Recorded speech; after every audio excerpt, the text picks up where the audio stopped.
ধন্যবাদ কিবরিয়া।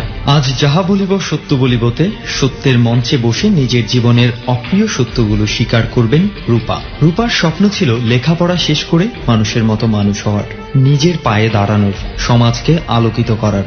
কঠোর পরিশ্রম করেছেন, নিজের প্রচেষ্টায় গড়ে তুলেছেন বিউটি পার্লার, করেছেন নিজের কর্মসংস্থান করেছেন অন্য মেয়েদেরও। রূপার জীবনের বাঁকে বাঁকে কি ধরনের ঘটনা রয়েছে সেগুলো জানতে আবারও ফিরে যাচ্ছি কিবরিয়ার কাছে। অতিথিকে জিজ্ঞেস করতে চাই যে উনি আসলে যে বিবেকের তাড়না বোধ থেকে এখানে এসছেন, সে বিবেকটি কেউ না কেউ কোনো না কোনো ঘটনার দ্বারা জাগিয়ে দিয়েছে। আপনি একটু আমাদেরকে বলবেন রূপা, যে আসলে আপনার বিবেক জাগানোর কাজটি আসলে কে করেছে? সম্পূর্ণভাবে যার সাথে আমি আমার বাবা কাছ থেকে যখন আমি চলে আসি, তারপর যার মাধ্যম থেকে আর কি আমি এই সম্পূর্ণ কিছু জানাশোনা সবকিছু চিনি আর কি, তো সেই আপুই আর কি আমাকে সবকিছু আর কি এগুলো। আপনার বিবেকটা জাগানোর কাজ কি সেই করেছে যে আপনি ভালো থাকেন, সুস্থ থাকেন? হ্যাঁ হ্যাঁ হ্যাঁ। সেই আপুর নামটা কি আমরা জানতে পারি? আপুর নামটা আপনি বলতে চান না? Okay fine. আপু আপনাকে কি ইনসিস্ট করেছে, উৎসাহ জুগিয়েছে এরকম একটা অনুষ্ঠানে এসে ও এই শিকারগুলো করবার জন্য? ওই আপুই বলছে যে তুমি এবিসি রেডিওতে যাও, ওখানে গিয়ে ওনাদের সাথে ব্যাপারগুলো শেয়ার করো। ওকে, আমরা দেখলাম যে এই মানুষটির জীবনে কোনো এক আপু ছিল, হয়তো ঘটনার প্রেক্ষাপটে আমরা জানবো, যে তাকে উৎসাহ জুগিয়েছে লাখো মানুষের সামনে এসে আজকে তার জীবনের অপরাধগুলো বলার জন্য, এই অর্থে যে সে তো অপরাধী হয়েছে কোনো না কোনো ভাবে, তার অপরাধ বা তার ভুলগুলো জেনে সমাজে আর যেন কোনো অপরাধীর জন্ম না হয়। হ্যাঁ, শুরু করুন আপনি। আমার জ্ঞান বুদ্ধি হওয়ার পর থেকে, তবে বছর সালটা আমার মনে নাই, তখন খুবই ছোট, আমাদের ফ্যামিলিটা খুবই ভালো ছিল, খুবই একটা হাসি খুশি, খুবই ভালো একটা ফ্যামিলি। কোথায় জন্মেছিলেন আপনি? আমি ঢাকাতেই জন্ম আমার। আচ্ছা, বাবা কি করতেন? বাবা ব্যবসা করে, এখনো করে। কয় ভাই বোন আপনারা? আমরা 3 ভাই 3 বোন। 3 ভাই 3 বোন। আপনি কি সবার বড়? না, আমি সেজো 3 নাম্বার। Okay fine. তারপর এই তো ছোটবেলা থেকে বেশ ভালোই ছিলাম, কিন্তু মাঝে মধ্যে মা বাবার মধ্যে খুব ঝগড়াঝাটি দেখতাম। বাবা ড্রিঙ্কস করতো, বাবা অনেক রকম অনেক বাজে জায়গাতেও আসা যাওয়া করতো। তারপর আমার আম্মুকে মার খেতে হতো, তখন আমরা দেখি আর কি। আমি তখন ছোট, আমার বড় বোন বড় ভাই ওরাও সবাই ছোট ছোট, কিন্তু তারপর থেকে দেখি যে আমার আম্মু এরকম মার খায়, খুবই অত্যাচার ভোগ করে আমার আব্বুর কাছ থেকে। কিন্তু আমাদের বাড়ি টাড়ি বা টাকা পয়সা এগুলো নিয়ে কখনো আমাদের মধ্যে কোনো বিবাদ ছিল না। কিন্তু আমার বাবা যখনই ড্রিঙ্কস করতো, যখনই নেশাপানি করতো, তখনই আমার আম্মুকে মারধর করতো। একটা মহিলা, হাজরার নাম, ওই মহিলাটার সাথে আমার আব্বুর খুব ভালো একটা সম্পর্ক হয়। আমার বাবার কাছ থেকে সবসময় টাকা পয়সা নিত। আব্বুর ঝগড়ার মধ্যে বুঝতাম লিয়ানার সাথে ছিল কন্টাক্ট আছে, যে কাপড় চোপড়ের যে ব্যবসা করে থান কাপড়ের, ওই হাজরা আর আমার বাবা দুজন মিলে ওই হিরোইন খাইতো দোকানের মধ্যে, দোকানে শাটার ফেলায় ভিতরে দুজন বসে। দোকানে কেন হাজরা যাবে? হাজরা দোকানে যেত কিভাবে? এটা তো রাতে হইতো। রাতে হাজরা কে ছিল? আত্মীয় বা কোনো কেউ ছিল? না না না, আমার বাবার সাথে ওই খারাপ মহিলা আর কি। Okay fine. তো আমার আম্মু সব সময় যাওয়া আসা করতো। তারপর একদিন দেখছে যে দোকানে এরকম তালা দেওয়া, শাটার ফালানো। তো আমার আম্মুর মনের মধ্যে সন্দেহ হয়েছে যে শাটার ফালানো, তাহলে ভিতর মধ্যে ফ্যানটা যে চলতেছে শব্দ হচ্ছে, এরকম শব্দ হচ্ছে। আমার আম্মুর ভিতর থেকে একটা ও মনে হয় ভিতরে কেউ একজন আছে। হ্যাঁ, কিন্তু তখন ওই শাটারটা ভাঙাইছে নিউ মার্কেটের যে দারোয়ানগুলি, ওনাদের 2 জনকে দিয়ে ওইটারে করছে। তারপর যখন তালা ভাঙতে পারে না, তারপর ওই স্বপন আঙ্কেলের কাছ থেকে চাবি নিয়ে ওইটা খুলছে। খোলার পর দেখছে যে ওই মহিলাটা, আর ওই মহিলাটারে দেখতে এত বিচ্ছিরি, আমার আম্মু ভাবতেও পারে না যে এই মহিলার সাথে তুমি বৈশা নেশা করতেছো, এটা তো অসম্ভব। তা আমার আম্মু বলতো যে দেখো তুমি মদ খাবা। তখন কিন্তু আমার বাবা ওই বেশিরভাগ মদই খাইতো, কিন্তু কন্টিনিউ সে খাইতো, হিরোইন খাইতো। 500 টাকার নোট পেঁচায় পর্যন্ত সেই খাইতো, হিরোইনটা খাইতো। তারপর ওইখানে আমার আম্মুরে মারতেছে। সেই রাতেই আমার আব্বু আমার আম্মুকে দা দিয়ে অনেক জোরে, এমন জোরে একটা কোপ দিছে পিছনের, পিঠের, আপনার এইখান থেকে এতটুকু অর্ধেক পর্যন্ত পিঠে করে ফেলাইছে, কাইটা ফেলাইছে। 32টা সিনি দিছে আমার আম্মুর পিঠের মধ্যে। আমার আম্মু বাঁচত না, এরকম অবস্থা। তখন আমার দাদিকে বলতো, আমার দাদি এখনো আছে, কুকুরা আছে, বড় চাচারা আছে, সবাই আছে, সবাইকে বলতো। কিন্তু ওনারা, কারণ আমার বাবারে কিছু করতে পারতো না, কারণ আমার বাবারে এখনো সবাই ভয় পায়। 2000 সালে আমার ছোট বোন হয়, জানুয়ারির 1 তারিখে। তারপর আমার ছোট বোনটাকে দেখে আমার বাবা আর কি তখন বলে যে আমার আম্মুরে আদর করে বুড়ি বলতো। আমার আম্মুরে খুব ভালোবাসতো। আমার আম্মু আর আমার বাবা তারা দুজন আর কি প্রেম করেই বিয়ে করছিল। আমার আম্মুকে খুব আদর করতো। করতো বুড়ি বলতো, আমার আম্মু আব্বুকে মানিক বলতো। মানে তাদের এতটাই ভালোবাসা ছিল। মানে আমার জ্ঞান হওয়ার পর থেকে মানে ওই 3-4 বছর আর কি এরকমটা দেখছি যে তাদের মধ্যে এরকম ছিল। আর এইগুলি হয়েছে মানে মূলত ওই যে মহিলাদের কারণে। ওকে। তারপর যখন আমার ছোট বোনটা হয়, তারপর আমার বাবাকে দেখছি খুব ভালো, খুব হাসি খুশি। আমার ছোট বোন হয়েছে, আমার ছোট বোন এখন মানে বর্তমানে খুব সুন্দরী, কিন্তু ছোটবেলায় খুব কালো ছিল। তখন আমার বাবা আর কি রঙ্গিলা বলতো, খুব আদর করতো যে তুমি আমার একটা ব্ল্যাক ডায়মন্ড দিছো, এরকম করে বলতো। আর আমার বড় বোনকে বলতো, আমাদেরকে বলতো যে আমার তো ভারতীয় নায়িকাদেরকে একটারও ভালো লাগে না, আমার ঘরে তো এই যে নায়ক নায়িকা আছে, এরকম করে। মানে তখন আমাদের ফ্যামিলিতে খুবই ভালো। আমার আব্বু নেশাপানি করে না, কোনো কিচ্ছু না, আমরা স্কুল করি, পড়াশোনা করি, বেশ ভালো চলতেছে। আমার ছোট বোনটাও হয়েছে। তারপর 2001-এ আমার বড় বোনের বিয়ে হয়। বিয়ে হয় বলতে আমার বড় বোনের বিয়েটাও আমার বাবা দিবে না। আমার বাবার বলছে যে তাও তুমি বিয়ে দিলে তুমি তোমার মতন থাকবা, তোমার সাথে আমার থাকা হবে না, সংসার করা হবে না, এরকম করে বলে চলে। মানে আমার মা দেবেই, আর আমার বাবা দেবে না, কিন্তু আমার মা যেটা বলছে সেটা করবেই। তারপর আমার বড় বোনের ছেলেরা আসে, দেখতে আসে, সবাই সবকিছু মানে দেখা সাক্ষাৎ হয়। আমার বড় বোনকে দেখেই পছন্দ করে। তারপর বিয়ে হয়। বিয়ে 2001-এ বিয়ে হয়। তারপর আম্মু মানে এর মধ্যেই পরে বড় ভাইকে আবার বিয়ে দিল। আচ্ছা। ভাইয়াকে বিয়ে দিয়ে ভাইয়াকে ভাইয়ার মতন আলাদা করে দিছে, বড় বোনকে বড় বোনের বিয়ে দিয়ে আলাদা করে দিছে। মানে তারা তাদের মানে দুইজনকে সেপারেট করতে পারছে। মানে সে তার দিক থেকে আর কি নিশ্চিন্ত যে আমার বড় ছেলে বড় মেয়েকে বিয়ে দিছি। এর মধ্যে কিন্তু আমার বাবা নাই। ওই যে আমার বড় বোনের বিয়ের পরপরই আমার বাবা কিন্তু আবার সে আগের মতন জড়াই গেছে, ড্রাগ এবং নারী নেশা যেটা বলে। আমার আম্মু কিন্তু সংসারটা দেখতেছে, সংসারটা চালাচ্ছে। তারপর এটা আমার বড় বোনের মতন, ভাইয়ার মতন, আমি, আমার ছোট 2টা ভাই আর ছোট একটা বোন। ছোট বোনটাও মানে দুধেরই ছিল, একবারেই ছোট। মাঝে মধ্যে যখন আমার আব্বু আসতো, আসলেই আমার আম্মুরে মারধর করতো। মানে আমরাও বুঝতাম না যে কেন।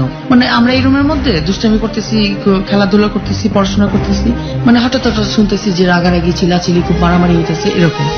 আবার যখন দরজার সামনে যায় দাঁড়াইতাম, আম্মু মানে বকা দিয়ে পাঠাই দিত, এরকম করে পাঠাই দিত যে তোমরা অন্য রুমে যাও। 2-1 দিন পর আসতো আর এরকম মারামারি। কিন্তু টাকা পয়সা দিত না, কোনো কিছু দিত না। আমার মা আর আমার বাবা মানে চলতেছে তাদের মতন, তারা মারামারি করতেছে, আমরা আমাদের মতন আছি, এরকম করে চলতেছি। তো একদিন আমার বাবা আবার আসছে, আবার আমার আম্মুরে বলতেছে যে তোমার আলমারিটা খুলো। আলমারিটা খুলো কেন? বললো যে তোমার যে একটা হার আছে ওই হারটা দাও। বলছে যে তুমি যদি এখন যদি মারা যাও আমি তোমার একটা আংটিও দেবো না, একটা নাক ফুলও দেওয়া সম্ভব না। তারপর অনেক জোরাজোরি করে আলমারি খুলে দেখছে যে কোনো গয়না নেই। আমার আম্মু গয়নাগুলি সব সরাই ফেলছে। তো আমার মায়ের অনেক গয়না ছিল। তো এরকম গয়নাগুলি মানে বেশ কিছু গয়না এরকম নিয়ে নিয়ে বিক্রি করতো। আমার মা যখন বুঝতে পারছে যে আমার বাবা তো মানে গয়না নিয়ে বিক্রি করতেছে আর খাইতেছে, আর সে তো দোকানেই বসতো না, ইন্ডিয়াও যাওয়া আসা করতো না, তাহলে সেই টাকাটা ইনকাম করবে কিভাবে? আর যে ভাড়া ভুড়া পাইতো, দোকানের ভাড়া, বাড়ি ভাড়া যা পাইতো, এগুলি তো আমার মা মানে আমার বাবারে দিতই না। আমার তো বাচ্চা কাচ্চা আছে। তারপর অনেক সময় মারামারি করতো, ঝগড়াঝাটি করতো। তারপর আমার বাবা নিয়ে যাইতো। আমার আম্মুকে অনেক মারধর করতো।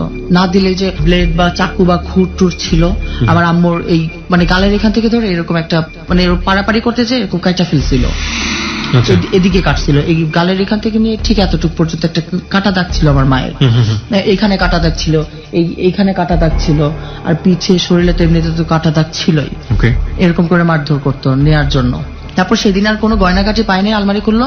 আমার মায়ের যে দামি দামি যে শাড়ি ছিল, না হলে 10টা থেকে 12টা শাড়ি নিয়ে গেছে। শাড়ি নেওয়ার পরে আম্মু অনেক রাগারাগি করলো।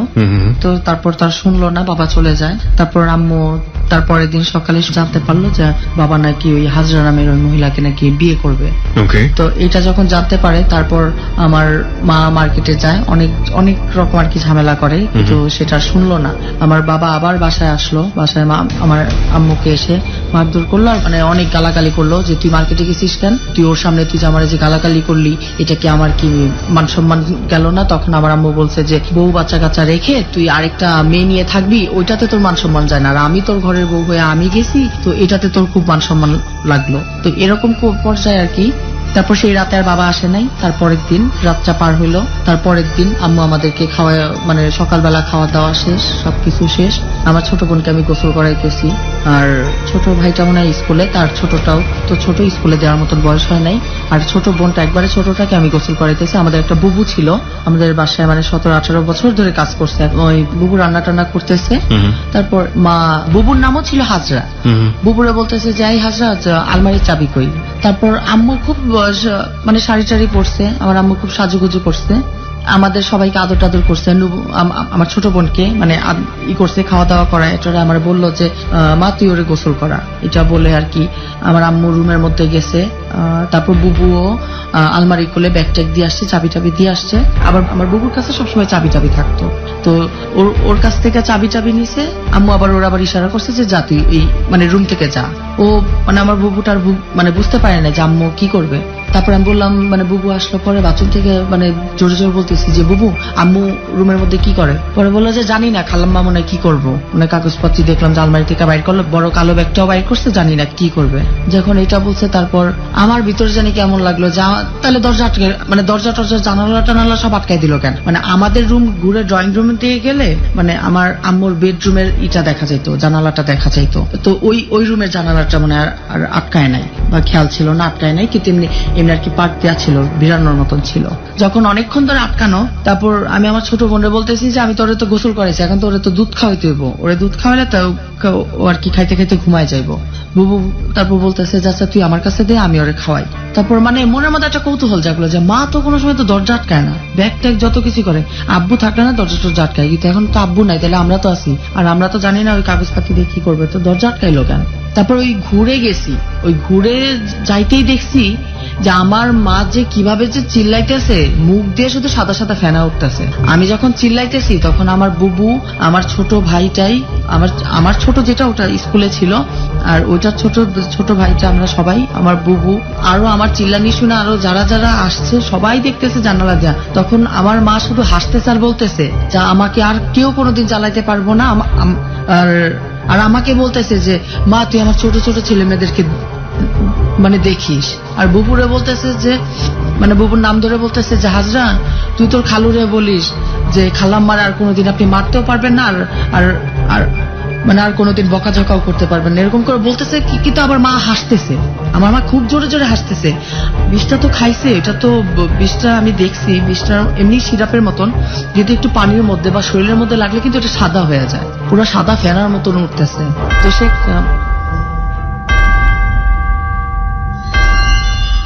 ওকে প্রিয় শ্রোতা, আমরা জানি না এই ঘটনার পরিসমাপ্তি কি হয়েছে, তবে বিরতির শব্দ বেজে গেছে। আমরা ছোট্ট একটা বিরতি নিতে। রূপা তারপর জানালা দিয়ে দেখলাম মানে আম্মু বলতেছে, জোরে জোরে চিৎকার করতেছে। তারপর আমরা সবাই মিলে, বুবু আমরা সবাই মিলে আর কি চিৎকার করতেছি, কাঁদতেছি, কি করতেছি যে মা তুমি এরকম করে বিষ খাইলা কেন। দরজা ভাঙার মতো কেউ ছিল না?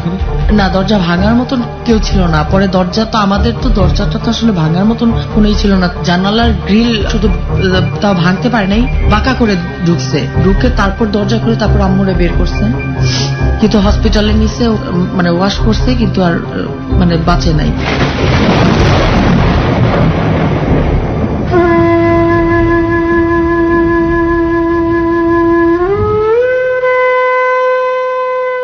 কি বের করেছিল আপনার মাকে? ওই পাশের মামারা, ভাইয়ারা, মানে আমাদের তো চিৎকার চেঁচামেচিতে তো মানে 10 মিনিটে 100 জন মানুষ জড়ো হয়ে গেছে, এত জোরে জোরে চিল্লাইছে। আর 4 তলা থেকে তো মানে সবাই শুনতেছে, আর কি ব্যাপার, ওই বাড়িতে কি হলো, ওই বাড়িতে কি হলো। আর যখন চিল্লাইতেছে আর বলতেছি আমার আম্মু বিষ খাইছে, আমার আম্মু বিষ খাইছে, এরকম করে বলতেছি, আর আমি দৌড়াইতেছি। মানে আমার ছোট বোনটা আমার কোলে, আমার ছোট বোনটা একবারেই ছোট ছিল, আর ছোট ভাইটা, আমার ছোটটা যখন স্কুল থেকে আসছে মানে দেখতেছি যে আমরা সবাই শুধু দৌড়াদৌড়ি করতেছি, কিন্তু এর মধ্যে দরজা খোলার মানুষ নাই, মানে জানালা খোলারও মানুষ নেই। আমার মা যখন খাটে থেকে যখন নিচে পড়ছে, আমি বুঝতে পারতেছি যে আমার আম্মু তখন মনে করতে চাচ্ছিল যে মানে নিজে নিজে হয়তো বা দরজাটা খুলতে চাচ্ছিল, মানে এরকম শুধু বুকের মধ্যে মানে নিজে নিজে শুধু জোরে জোরে করতেছে, মানে থাপ্পড় মারতেছে, আর শুধু জোরে জোরে শুধু আমাদেরকে নিয়ে শুধু করতেছে, বলতেছে। আর আমার আম্মু বলতেছে যে মা আমার শরীরে যা গয়না আছে আম্মু এগুলি সবকিছু তুমি তোমার কাছে রাখো, তোমার আব্বুর কাছে দিও না, এরকম করে বলতেছে।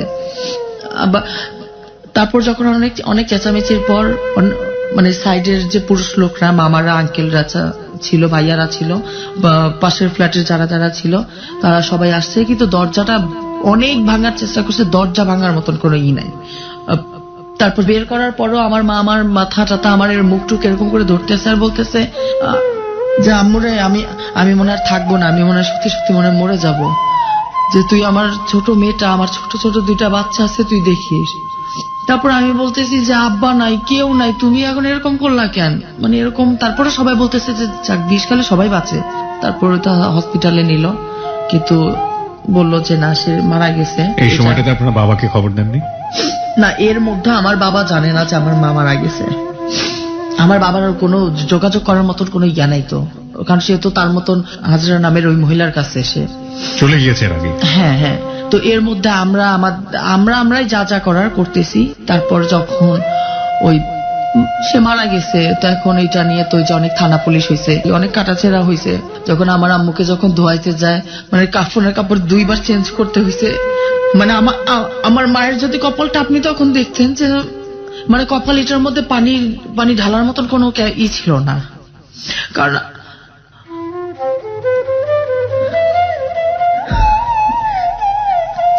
একটা মানুষ যখন মারা যায়, যখন 4-5 দিন পর ওই লাশটা যখন গোসলের জন্য নেয়, তখন সেটার মধ্যে আর কিছু থাকে না। আর আমার আম্মুর তো যখন পোস্টমর্টম করছে, সবকিছু তো করছে, নিয়ে গেছে আর কি করে পোস্টমর্টম করে। তারপর যখন গোসল করাইছে, তার 2 বার কাফনের কাপড় চেঞ্জ করতে হয়েছে, মানে রক্তের জন্য। এত ব্লাড তারপরে বের হইতেছে। যখন ধোয়ানো হয়েছে, ওই যে শেষ দেখা, মানে জানাজা দিলে নাকি আর দেখানো যাবে না, ওই শেষ দেখার সময় সবাই জানি না আমার বাবা কার কাছ থেকে খবর পাইছে। তারপরে সে আসছে, আসার পর আমার আম্মুরেও সে দেখতেছে না। এখন সে বলতেছে যে ওই মানে গালি দিয়ে আমার মারে বলতেছে যে ওই জন্য আমার সংসার ধ্বংস হয়েছে। কিন্তু যার জন্য আমার মাই দুনিয়া ছেড়ে চলে গেল, সে আমার মার লাশ পাশে, সে আমার মারে দেখলো না এক নজর। সে আইসে আমার মার মানে লাশের পাশে এসে গালাগালি করতেছে। পরে আমার দুলা ভাইয়ারা, তারপর আমার ভাইয়া শ্বশুর বাড়ির ওই মাউইরা সবাই মিলে আসলো, আমাদেরকে ধরলো টরলো, বলতেছে সে যে আপনি কেমন, আপনি আইসা আপনি বিয়ানকে দেখবেন না। আমার ভাবির মা বলতেছে, তখন আমার বাবা বলতেছে যে এ মরছে, মানে গালি দিয়ে বলতেছে যে এই কুত্তার পালেদেরকে রাইখা গেল কেন, মানে আমাদেরকে রাইখা গেছে কেন। নিয়ে গেল, আম্মুরে কবর টবর দিল। তারপর সে আমার মারে দেখবে না অনেক জোর জুলুম করে। তারপর আমার মারে সে শুধু একবার দেখছে। আর যখন দেখছে ওই মুহূর্তটা ওই লোকটা মানে নেশা অবস্থায় ছিল। যখন নেশা খাইটা গেছে, তখন ঘুমের থেকে ওইটাই শুধু আমার মারে বলতেছে যে আমার বড় ভাইয়ের নাম ধরে মানে আমার আম্মুকে ডাকতো, আবার বুড়ি বলতো। কিন্তু সেই দিন অনেকবার আর কি করতেছে যে আমার বুড়ি কই, আমার বউ কই, আমার বাচ্চার মা কই, এরকম করে তখন আমার মারে অনেক খুঁজছে। তারপর কবরের পাশে যায়, তো ওই তো সেই তো 3 দিন 4 দিনের কবরের মধ্যে থেকে আর উনারা আনা যায় না। এরকম একটা অবস্থা। 2 মাসের মতন পার হয়, ভাইয়ার মতন বউ নিয়ে বাইরে চলে যায়। এই বাবা ওই 2 মাস পর থেকে বাসার মধ্যে আসা যাওয়া করে। তারপর আমি একদিন বলি, যাবু আমাদের কাছে টাকা পয়সা নাই, আমার টাকা লাগবে, আমার স্কুলের বেতন লাগবে, স্যারের টাকা লাগবে, এরকম করে বলতে থাকি, হিসাব নিকাশ দিতে থাকি। আমি আর আমার ছোট ভাই শুধু স্কুলে পড়াশোনা করি, আর আমার ছোট ভাইটা, ছোট বোনটা আর বুবু, আমরা এই কয়জন শুধু ফ্যামিলিতে। আর বাবা ওই যে আমার মা বেঁচে থাকতে যেমন মাঝে মধ্যে আসতো না এরকম। কিন্তু এর মধ্যে কিন্তু আমাদের আর কোনো আত্মীয় স্বজন কখনো আসতো না, কখনো আমাদের খোঁজ খবর নাই, মানে কোনোদিনও না। পরে আমি আর বুবু ওই যে হাতের কাজ করে, শিলি কাজ করে, লেহেঙ্গা বড় বড় শাড়ি থেকে পাথরের কাজ করে, হাতের কাজ করে, এগুলি আমি জানি। তারপর মানে অনেক রকম যে হাতের কাজ আছে, মানে আর্ট করা বা সেলাই কাজ করা বা ময়ূর টয়ূর অনেক রকম নকশা টকশা, এগুলো আমি জানি, এগুলি করতাম, তখন থেকেই করতাম। তো এগুলি করেই আর কি আমি আমার স্কুলেরটা, আমার হাতের আন্টিটা ছিল, আমার মা দিছিল, ওইটা পর্যন্ত বিক্রি করে আমি তারপর ওই যে ফাইনাল পরীক্ষা দিতে গেলে যে ফিস টিস লাগে, যা লাগে সবকিছু ওকে করি। 7-এর পরীক্ষাটা দিই। তারপর বাবা আসে, 7-এর পরীক্ষা শেষ, তো তখন থেকেই বাবা আসে। আর খুব অত্যাচার করতো, মানে অত্যাচার বলতে কি, সে তো নেশাগ্রস্ত অবস্থায় ছিল, সে আসলে আমাকে খুব মারধর করতো। সে ওই যে যেমন আমার মায়ের সাথে করতো, সেইটা আমার মা নাই এখন, সে মানে আমার ভাই বোনরা ঘুমায়, আমাকে ডাক দিত, আমাকে এই এদিকে আয় এরকম করে ডাক দিত, ভাতটা দিতাম, বুবু থাকতো। তারপর সে শুধু কথায় এই তোর মা কই গেছে, আশ্চর্য তো, আম্মু তো নাই, তো তুমি কি মা কই গেছে, মানে এইটা বলে মানে মারধর শুরু করতো। আর আমার বাবা আমাকে এমন ভাবে মারধর করতো যে আমার এই যে বাম পাশে আমার এই যে হাড়টা দেখতেছেন, এটা কিন্তু একটু মানে এটা কিন্তু ভেঙে ফেলছে। ওই লাঠির ইয়াটা মানে লাঠির মতন বড় ছিল, বাটামের মতন, ওইটা দিয়ে মারতে আমার এই চোখটা পর্যন্ত মানে আমার কানা হয়ে যেত, এরকম একটা অবস্থা। এটা সে তার হাতে যেদিন আমি ওরকম কুত্তার মতন মাইর খাই, ওই সেই দিন থেকে আমার খুব রাগ হইলো যে এতকাল আমার আম্মুরে দেখছি, এখন সে আমার সাথে করতেছে এরকম। তো সেই রাতে আমার হাতের কাছে ছিল ব্লেড, সেই থেকে আমার হাত পা আমার সবকিছু আমি কাটি। আমার অন্যায় না, আমার ভুল না, কিন্তু আমাকে কেউ কিছু যদি বলে, না বুঝা বলবি, আমি বোঝানোর চেষ্টা করি, তারপরে সে যদি না বুঝে, ওই যে আমি তারে বুঝাইতে পারলাম না, এটা তাহলে আমার ব্যর্থতা। আর সে আমাকে উল্টা ভুল বুঝে সে আমাকে গালাগালি করলো বা সে আমাকে মারলো, এই কষ্টটাতে তখন আমি সামাল দিতে পারি না। তখন একমাত্র মনে হয় যে আমি আমার রক্ত দেখলে মনে হয় আমার মাথাটা ঠান্ডা হয়। যখন আমি আমার হাতটা কেটে ফেলি তখন দেখা যায় অনেক রক্ত বের হয়, তখন আমার মাথাটা ঠান্ডা হয়। প্রিয় শ্রোতা, আমরা এই বিষয়টি নিয়ে আমাদের সাইকিয়াট্রিস্টের সাথে কথা বলবো। অনেকেই এই ধরনের বিহেভ করে থাকেন নিজের শরীর নিয়ে। এই ধরনের আচরণকে সাইকোলজির ভাষায় আসলে কি বলে এবং এই ধরনের আচরণ আসলে কেন হয়, এ থেকে উত্তরণের উপায়টা কি? আপনারা নিশ্চয়ই জানেন যে আমাদের সাথে একজন সাইকিয়াট্রিস্ট আছেন, জাতীয় মানসিক স্বাস্থ্য ইনস্টিটিউটের প্রফেসর ডক্টর তাজুল ইসলাম, যিনি অনুষ্ঠান শেষে তার মূল্যবান মতামত প্রদান করবেন। আমার মাথা কেন এরকম করে সে ধরে মারবে? আমার মাথা তো মাথার জায়গাতে নাই, আমার মাথার বিভিন্ন জায়গাতে কাটা ফাটা এরকম জায়গা শিলি আছে। আমার বাবা যখন আমার চুল ধরে মারে বা আমার কোনো শরীরের মধ্যে যখন লাঠি টাঠি দিয়ে যখন পিটায়, তখন আমার খুব রাগ হইতো যে আব্বু আমারে কেন মারতেছে। আর আমি খুব চিল্লাইতাম, খুব জোরে জোরে। তো তখন আমি গালি দিতাম যে আমার আম্মুরে তুমি তো বাধ্য করছো বিষ খাইতে, তাহলে কি তুমি কি এখন কি আমারও কি বিষ খাওয়াই কি মারবা নাকি? এরকম যখন করতাম, এই আশেপাশে সবাই শুনতো, খুব খারাপও বলতো। তারপরে এটা হচ্ছে আমার মা মারা যায় 2004-এ মে মাসের 5 তারিখে। আর তার 2 মাস থেকেই শুরু হয় আমাকে নিয়ে তার পড়ে থাকা এরকম একটা অত্যাচার বা টর্চার করা। তো এরকম করতে করতে প্রায় 4 মাস 6 মতন হয়েছে। তো সে আসে না 7-8 দিন। আমার ছোট ভাই বোন 2টা, আমি, আমার ছোট বোন, তো ওদেরকে আমি কোথায় খাবো? ওর মধ্যে কিন্তু আমার বুবুটাও চলে গেছে। আমি রান্না বান্না কিচ্ছু করতে পারি না। আমি আমার ছোট ভাইটাকে নিয়ে বের হইতাম দোকানে দোকানে গিয়া, বাসার মধ্যে কিচ্ছু নাই।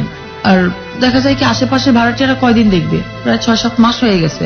আর টাকা পাইলে আমরা সবাই মিলে যে চরকি চড়ে, চরকিতে চড়ে আমরা ভাই বোনরা, ছোট বোনটাকেও কোলে নিয়ে চরকিতে যাই, গুড়ি এটা খাই ওটা খাই, চটপটি খাই, ফুচকা খাই। মাথার উপরে টাইগেল দেওয়ার মতো কেউ ছিল না, কোনো গার্জিয়ান ছিল না। আর বাবা আসলেও মারধর করতো। আপনার বাবা কি ততদিনে হাজেরাকে বিয়ে করে ফেলেছে? হ্যাঁ, হাজরাকে বিয়ে করে অন্য জায়গাতে থাকতো। আচ্ছা। সে আর আমাদের কাছে আসতো না। আর যাও বা আসতো, আমার মার আলমারি খুলতো, 2টা 4টা 5টা এরকম করে শাড়ি নিয়ে যেত। আমার আম্মুর তো 2টা আলমারি শুধু তার শাড়ির জন্য ছিল। তো সে আসতো, শুধু আমার মায়ের 2টা 3টা করে এরকম করে শাড়ি নিয়ে যেত। গয়নাকাটি ছিল না, শুধু শাড়ি নিয়ে যেত। তো এরকমই করতো। তারপর আমি, আমার ছোট ভাই, আমরা তখন খুব খাওয়ার কষ্ট করতাম। তখন তো আমরা তো ভাত টাত রাঁধতে পারতাম না, কিছু থাকতো না। তখন আমি আর আমার ছোট ভাইটা আমরা 2জন মিলে বের হইতাম। তখন আমাদের এলাকাতেই যে দোকান টোকান ছিল, আমাদের পরিচিত এলাকা, পরিচিত দোকান, জানে তো যেটা তো অমুক ভাইয়ের অমুক মেয়ে, এই কিছু বলতো না। আমরা তো দোকানে যাইতাম, বসতাম, আমাদেরকে খুব আদর করতো। আমি আমার ছোট ভাইকে ইশারা দিতাম যে ওইটা নিয়ে নে, কারণ টাকা নাই তো আমাদের কাছে। আমার ছোট ভাইকে আমি ইশারা দিতাম যে ডিম নে, 2টা এরকম করে ইশারা দিতাম, ও ডিম নিত। আর যখন কোনোখানে কোনো দোকানে যেতাম বা কোনো কিছু না করতে পারতাম, শুধু চাল থাকতো ভাতের মতন, কতটুকু চাল নিতে হবে জানি না। এক একদিন দেখা গেছে যে জাউ হয়ে গেছে, আবার এক একদিন হয়ে গেছে এরকম হয়েছে যে চাল শুধু ফুইটা একবারে শক্ত হয়ে আছে, পানি সব শুকায় গেছে। জাল বাড়াই দিতে হয় না কমাইতে হয় জানতাম না। তো এরকম করে অনেকদিন চলছি। ছোট বোনটারে সুজি দুধ খাওয়াইতে হইতো। আর আমার যে ছোট ভাইটা ছিল, আমার ছোটটা, ও এখনো ওর আর কি ছোটবেলার অভ্যাসটা, আমরা যদি খাইতে বসতাম, ওর সাথে সাথে রান্না করে দৌড় দিয়া যাইতো। পাতিলের মতো তো দেখতে যাওয়ার কিছু নাই। আমি আমার ভাই বোন ওদেরকে নিয়ে খাওয়াইতাম, তারপর যদি থাকতো আমি খাইতাম। তো ও আমার বলতো যে আপু পাতিলে তো আর নাই। তখন আমি বলতাম কি যে ওর নাম ধরে বলতাম যে ভাই আমি তো খাবো না। তখন ওর বয়স ছিল 4-5-এর মতো, যা যতটুকু থাকবে। আমরা 4টা ভাই বোন, আমাদের তো ওই রকম নাই, তাহলে আমরা কিভাবে করে খাবো? তো যা থাকতো ওইভাবেই চলতাম। তারপর 2005-এ মার্চ না জানি এপ্রিলের মধ্যে, সেই দিন সে আমার উপর খুব টর্চার করে। এমন টর্চার আমার মনে হয় না কোনো বাপ তার মেয়েকে করে। সে আমার চুল তো ধরছে এইভাবে করে, যে চুল ধরেছে, সে যে আমার মারতেছে, যে সে কি একটা কুকুর পিটাইতেছে নাকি একটা চোর পিটাইতেছে নাকি তার নিজের মেয়ে পিটাইতেছে। এটা তার মাথার মধ্যেই ছিল না। তার যতক্ষণ ইচ্ছা সে পিটাইতেছে, এরকম পিটাইতে তার যখন ইচ্ছা হইলো তখন সে ছাইরা টাইরা দিল। তারপরের দিন আমি ওই অবস্থায় আমাদের বাসার মধ্যে যে সিলভারের যে হাড়ি পাতিল ছিল, ওগুলি আমি বিক্রি করছি। বিক্রি করে 300 টাকার মতন হয়েছে।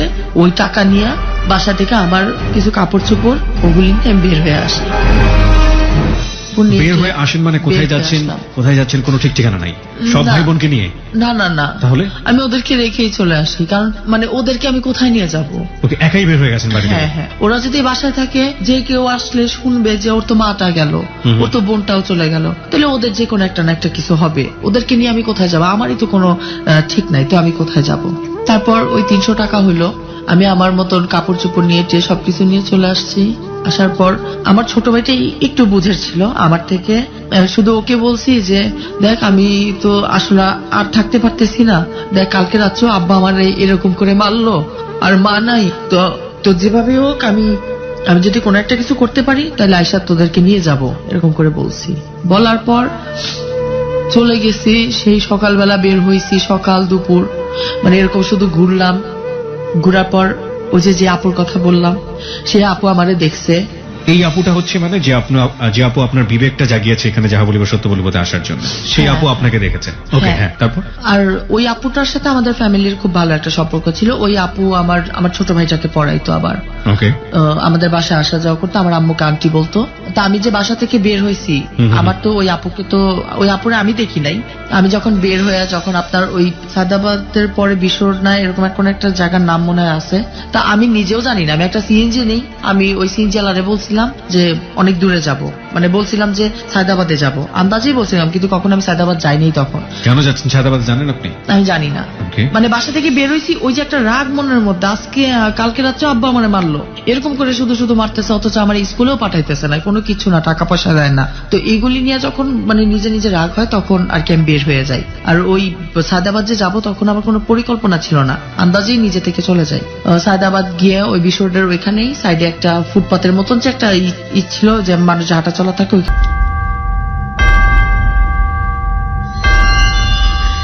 বিরতির ঘন্টা বেজে গেল প্রিয় শ্রোতা।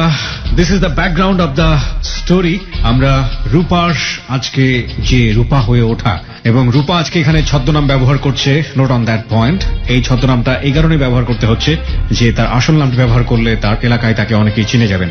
রূপাকে চেনানো আমাদের মূল উদ্দেশ্য নয়, আমরা শুধু বলতে চাই সমাজে এরকম অসংখ্য রূপা আছে যারা এরকম অপরাধী হতে বাধ্য হন। কি অপরাধটা, কিভাবে সে ধীরে ধীরে অপরাধের দিকে যাচ্ছে, সেগুলো আমরা ডিটেল জানবো। তবে তার ব্যাকগ্রাউন্ড আপনাদেরকে দেখালাম এই কারণে যে সমাজে একজন অপরাধী আপনা আপনি জন্ম হয় না। সমাজে একজন অপরাধীর জন্ম হতে একটা শক্তিশালী অপরাধমূলক ব্যাকগ্রাউন্ড লাগে, এবং সেই ব্যাকগ্রাউন্ডের মধ্য থেকেই একজন মানুষ স্বপ্নহীন হয়ে যায়, একজন মানুষ বাধ্য হয়ে খারাপ রাস্তায় পা বাড়ায়, নইলে কোনো অপরাধী আসলে অপরাধ করতে চায় না। আমরা সেই ব্যাকগ্রাউন্ড আপনাদেরকে দেখিয়েছি। রূপা, আমরা এখন পর্যন্ত আপনাকে SMS পোলের মুখোমুখি করিনি, বিকজ আমার কাছে মনে হয়েছে, যতটুকু আমি শুনেছি, প্রত্যেকটি কথাই হৃদয়ের কথা, প্রত্যেকটি কথাই সত্য কথা। এখানে যারা বলতে আসেন তাদেরকে নিয়ে যদি কখনো কনফিউজ সৃষ্টি হয় কোনো কথা নিয়ে, আমরা শ্রোতাদের হাতে ছেড়ে দিই। তারা যদি না ভোট বেশি দেন, তাহলে সেই গল্পটা আমরা ড্রপ করার সিদ্ধান্ত নিয়ে রেখেছি, কিন্তু এখন পর্যন্ত আজ পর্যন্ত সেটা হয়নি। তারপরও যে কোনো মুহূর্তে আমরা আপনার কোনো বিষয় নিয়ে SMS পোলের মুখোমুখি হব। আমাদের লিসনাররা ভোট দিয়ে নিশ্চয়ই জানাবেন যে আপনার ঘটনাকে সামনের দিকে নেওয়া উচিত নাকি উচিত না, কারণ আমরা জানি যে আমরা খুব ভয়াবহ কিছু আপনার কাছ থেকে এই মুহূর্তে শুনতে যাচ্ছি। ওকে, তারপর কি হলো? তারপর আপু আমাকে 2-3 রাত তো মানে ওর সাথে আর আমার কথা শেষ হয় না। ও আমাকে বলে যে এখন আন্টি তো মারা গেছে, তোর ছোট ছোট 3টা ভাই বোন। তারপর আমি বললাম যে আপু এখন আসলে আমি ওদেরকে নিয়ে ভাবতে চাচ্ছি না, আর আমার আম্মু তো মারাই গেছে, আব্বুরে নিয়েও ভাবতে চাচ্ছি না, তো এখন আমার কি করা যায়?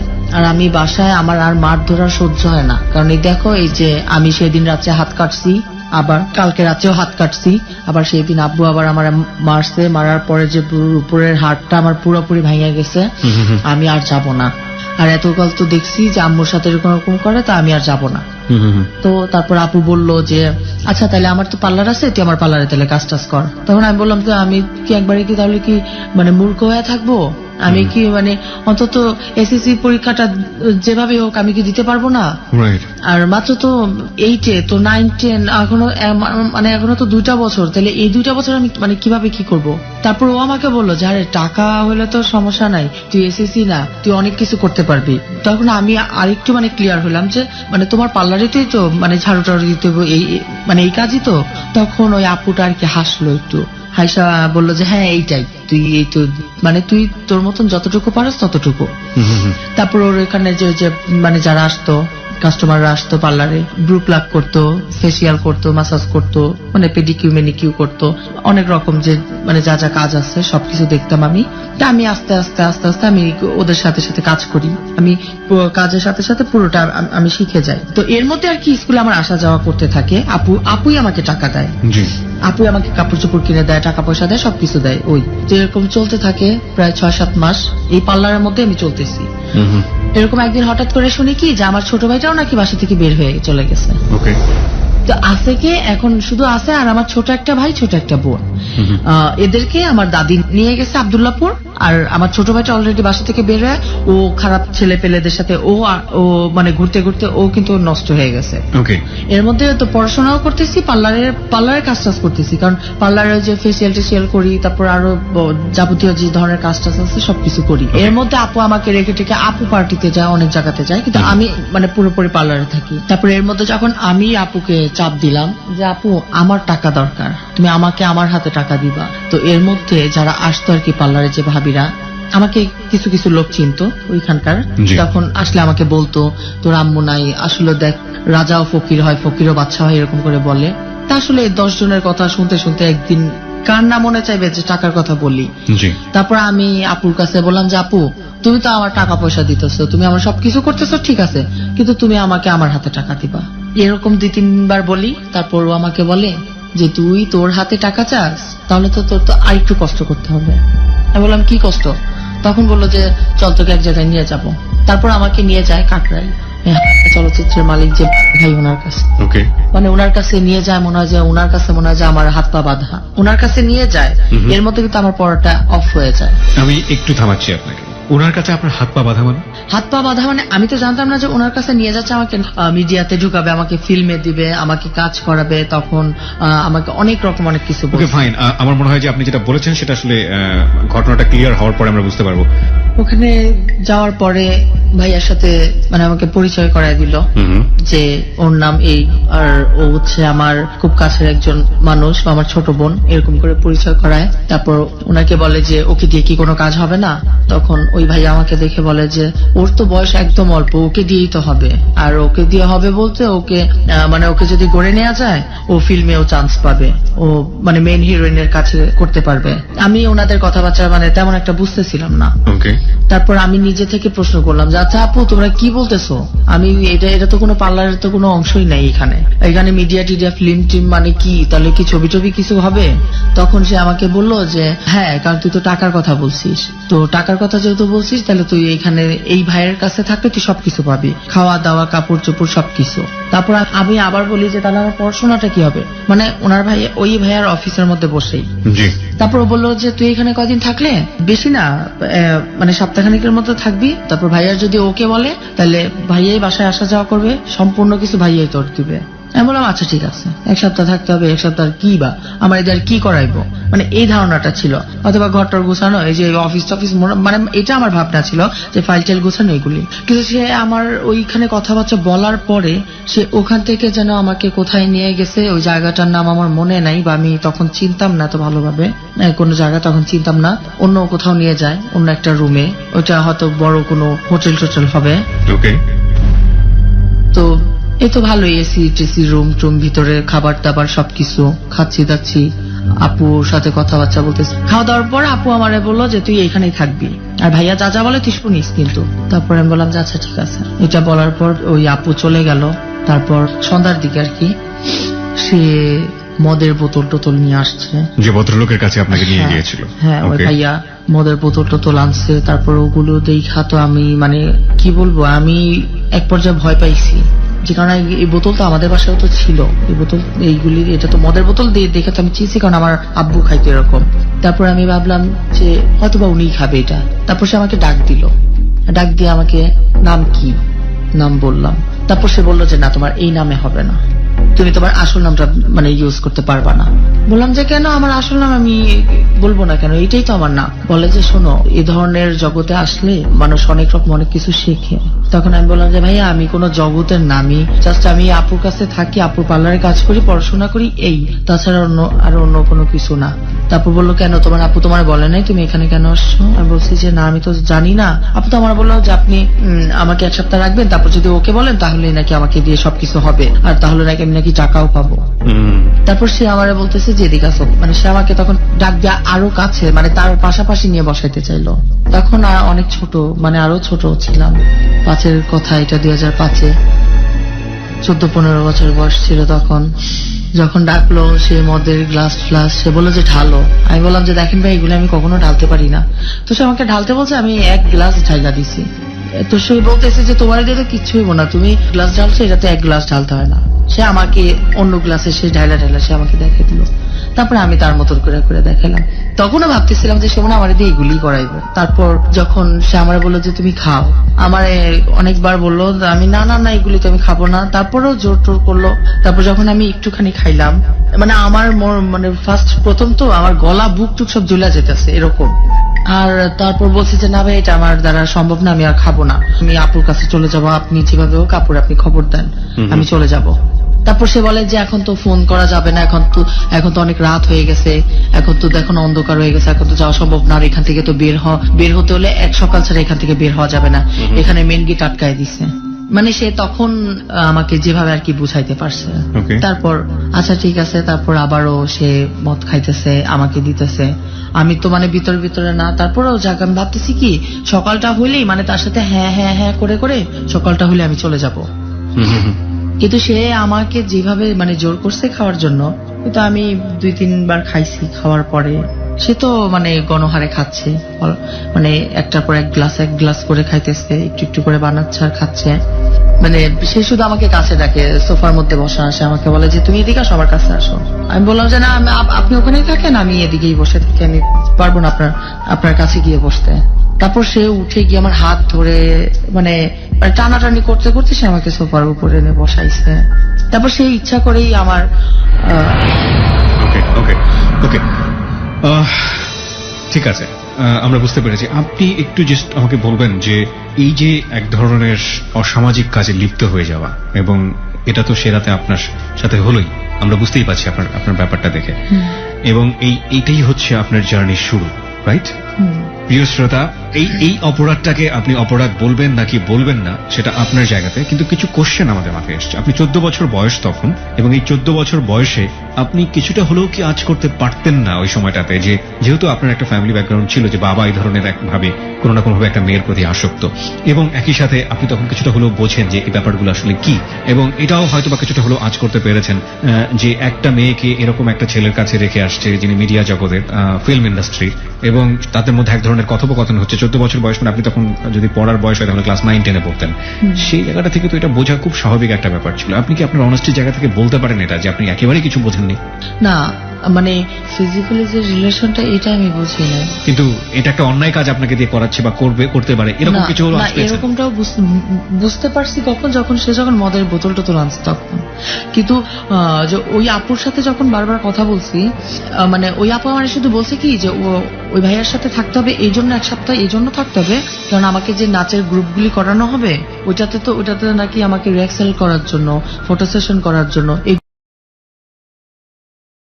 এই ঘটনার পর তারপর মানে সে রাতে যাই হলো আর কি, তারপর আমি খুব চিৎকার চেঁচামেচি করছি যে আমি ওই আপুর কাছে এখন চলে যাব, আর আপনি এখন যদি আমাকে যদি না যেতে দেন আমি কিন্তু আমার মাথাটা ফাটায় ফেলাবো।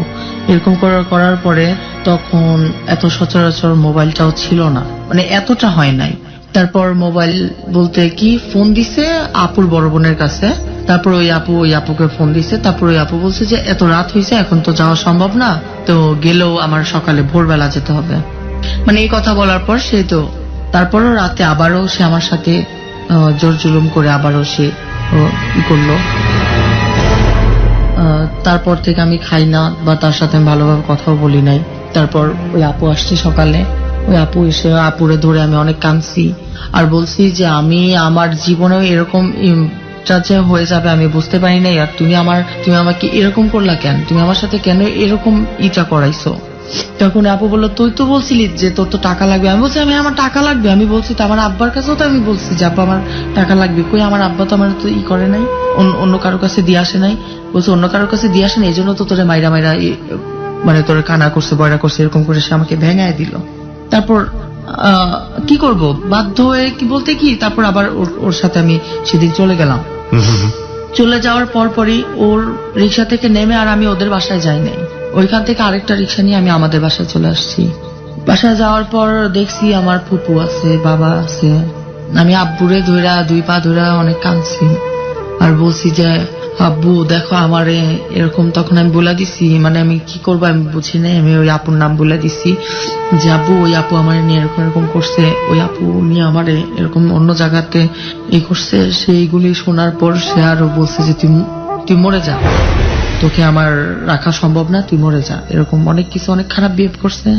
তারপর ভাবলাম যে আব্বা আমার আবারও বলছে রাখবে না, বাসা থেকে বের করে দিল। তারপর আমি ওই বাসার মধ্যে আমার ছোট ভাইটাকে খুঁজলাম, দেখলাম যে ও নাই। তারপর সবাই বললো যে তোমার ছোট ভাইটা তো চলে গেছে, কোথা থেকে কোথায় মনে হারাই গেছে। তারপর অনেক কাঁদছি যে আমার ছোট ভাইটাও হারাই গেল, আজ আমারও মানে আমার সাথে মা মারা গেল মাত্র কয়দিন হয়েছে, মা মারা যাওয়ার মানে সাথে সাথে আমার সাথে মানে এরকম একটা অঘটন ঘটে গেল। আমি তো মানে অবাক হয়ে গেছি যে আমার সাথে এরকমটা কেন হইলো, আর মানে খুবই খারাপ লাগছিল। আর যখন ছোট ভাইটা হারাই গেছে এটা শোনার পর আরো খারাপ লাগলো। তারপর আর কি করব, তারপর ওই আপুর কাছে আবার চলে গেছি। তারপরে আপু আবার আমাকে বললো যে তুই কই গেছিলি।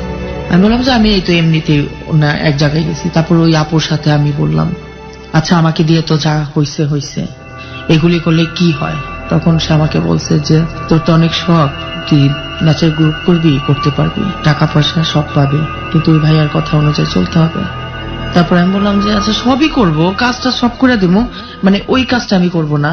তখন বললো যে দেখ এটা ছাড়া কিন্তু দুনিয়াতে আর কোনো কিছু হয় না।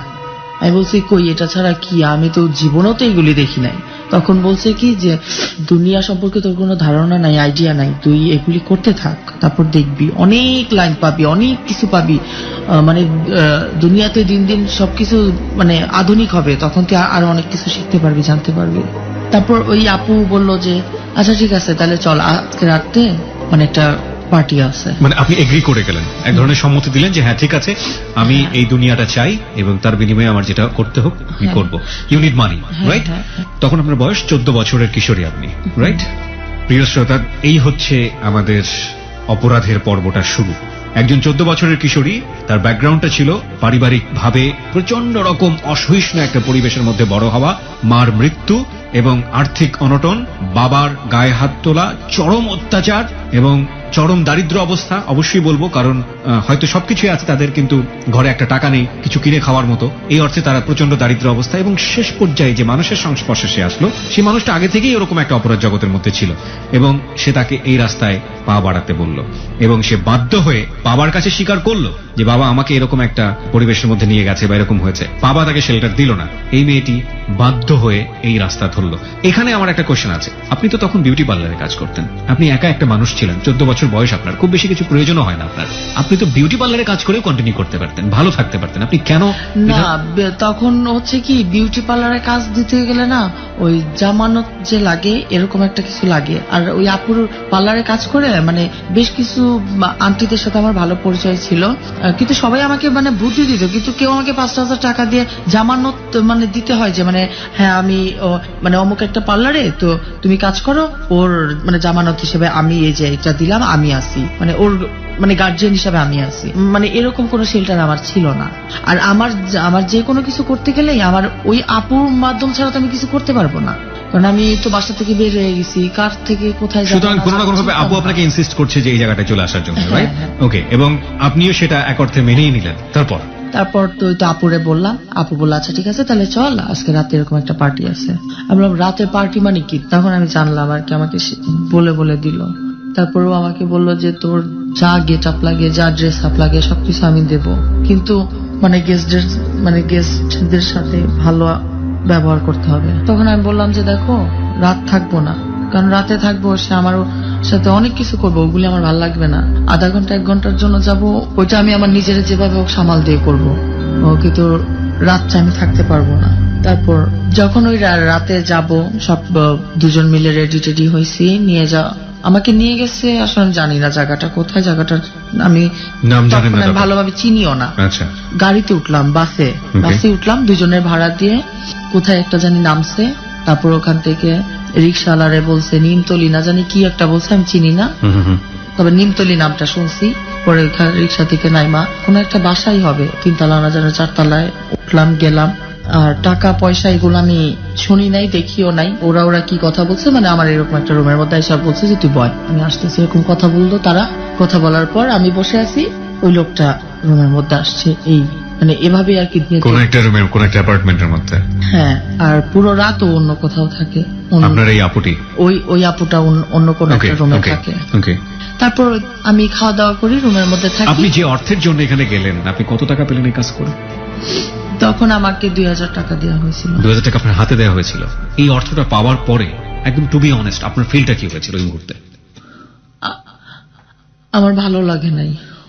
আমার মনে হয়েছিল যে আমি আমার মার মতন বিষ খেয়ে মারা যাই। কারণ ওরকম করে অন্য কোন একটা পুরুষের হাত থেকে যখন 2000 টাকা আমাকে দিচ্ছে, আমার মোটেও ভালো লাগে নাই। আমি যখন ওই লোকটা আমাকে আরো 200 টাকা দিচ্ছে, বকশিশ হিসাবে নাকি টাকা দেয় এই কাজে, আমাকে বলছে খুব ভালো, আমি অনেক প্রশংসা করছে। ওই প্রশংসা আমার পছন্দ হয় নাই।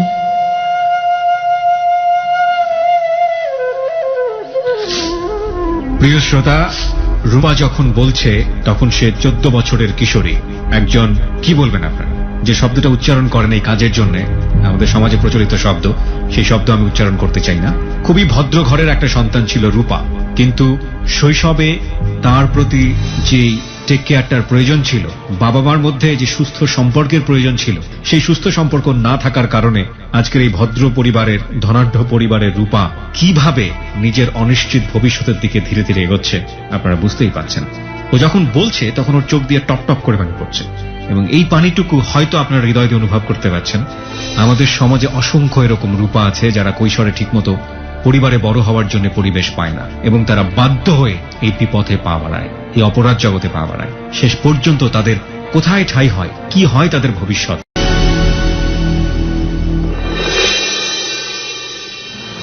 কম্পিউটার বলছে 92% ইয়েস, কম্পিউটার বলছে 92% ইয়েস, এবং 5% হচ্ছে নো, আর বুঝতেই পারছেন 3% হচ্ছে no comments. This are huge response, এবং সবই হচ্ছে ইয়েস, এবং সবাই বলছে স্টোরিটা কন্টিনিউ করা উচিত। আমরা ফিরে যাচ্ছি রূপার কাছে। রূপা, তারপর সেদিন রাতে আমি আমার মতন থাকি, আপুর মতন হয়তো কাজটা শেষ হয় প্রায় 6টার দিকে, 6টা 6:30টার দিকে চলে যাই। বাসায় চলে যাওয়ার পর সেদিন আর স্কুলে যাই না, তারপরের দিন থেকে স্কুলে যাই। কিন্তু স্কুলে কি ভর্তি হয়ে গেছেন আপনি এর মধ্যে আবার? হ্যাঁ, তখন হয়তো পার্লারে ওই টাকা দিয়ে আপনি স্কুলে পড়াশোনা শুরু করলেন? হ্যাঁ, যখন আমাকে সায়দাবাদ থেকে নিয়ে আসি তখনই তো আমি স্কুলে পড়ি। আপনি কোন স্কুলে পড়তেন নামটা জানতে পারি আমরা?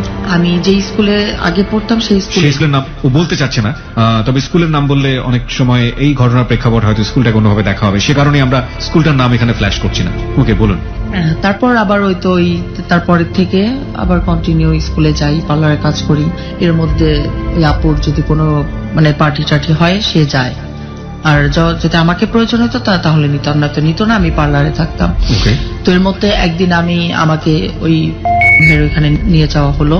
ওই ভাইয়ের ওইখানে নিয়ে যাওয়ার পরে তারপর আমি ওখান থেকে আর কি নাচের যখন কথা বললো, তারপর আমি শিশু একাডেমিতে যখন ভর্তি হয়েছি, ওইখান থেকে নাচ টাচ করি, স্কুল করি, পার্লার করি। মাঝে মধ্যে ওই প্রোগ্রাম হলে ওখানে আমাকে আপুর প্রয়োজন হলে আমাকে নিয়ে যাইতো।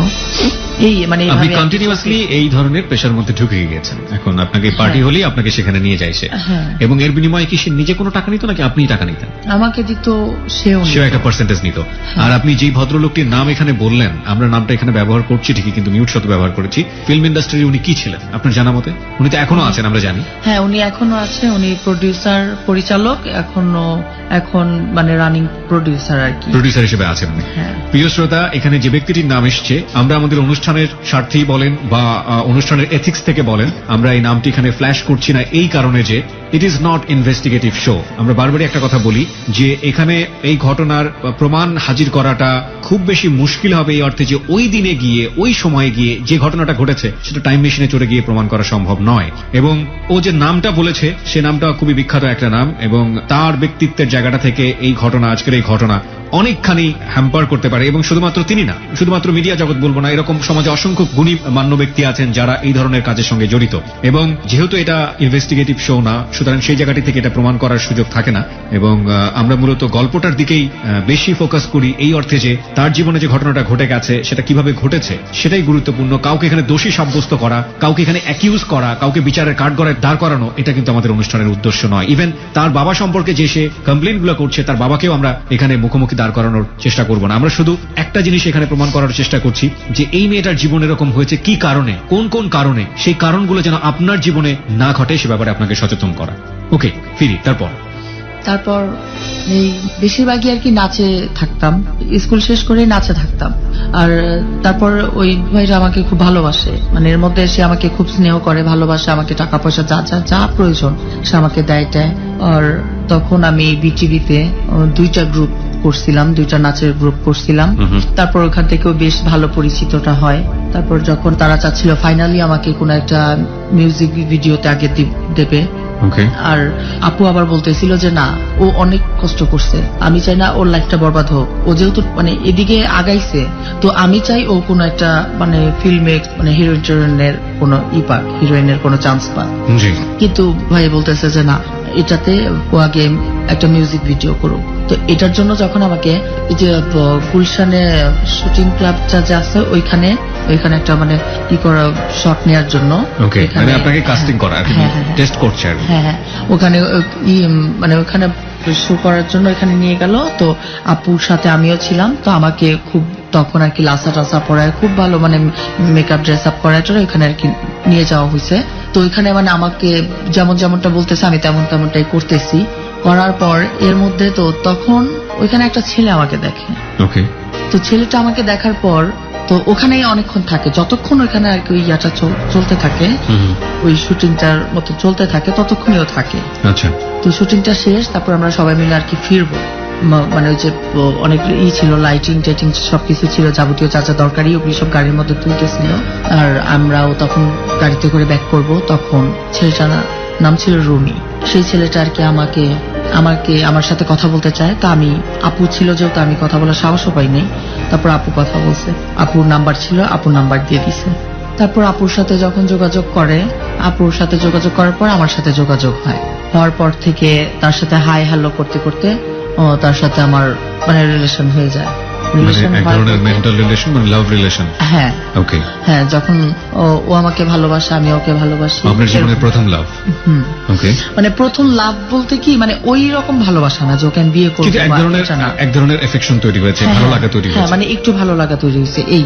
আর এর মধ্যে আমার যাবতীয় টুকটাক সব ধরনের কাজ, পড়াশোনা, পার্লার সবকিছু চলতে থাকে। তারপর একদিন আমি যাব, ওই আপুর সাথে একটা পার্টিতে যাব। ও এমন সময় আমাকে ফোন দিছে যে আমি পার্লারের নিচে আছি, তুমি বাসার নিচে আসো। আমি বলছি যে অসম্ভব, আমি এখন বাসার বাইরে যাব। তারপর এরকম যখন অনেক করতে থাকলাম, তখন ও বাসায় উপরে উঠলো, বাসার পার্লার একসাথেই ছিল। তারপর উপরে ওঠার পরে আপুকে অনেকক্ষণ করলো। তারপর বলার পরে বললো যে আমি ওর সাথে আলাদা করে কথা বলবো। তারপর আমার সাথে কথা বললো। তারপর আমি বলছি যে তুমি তো জানো না আমি তো মানে এই কাজ করি, আমি ভালো না, আর তুমি যে আমাকে ভালোবাসো এটাও ঠিক না, কারণ তোমাকে আমার ভালো লাগে, কিন্তু ভালোবাসা বা বিয়ে করা এটা সম্ভব না।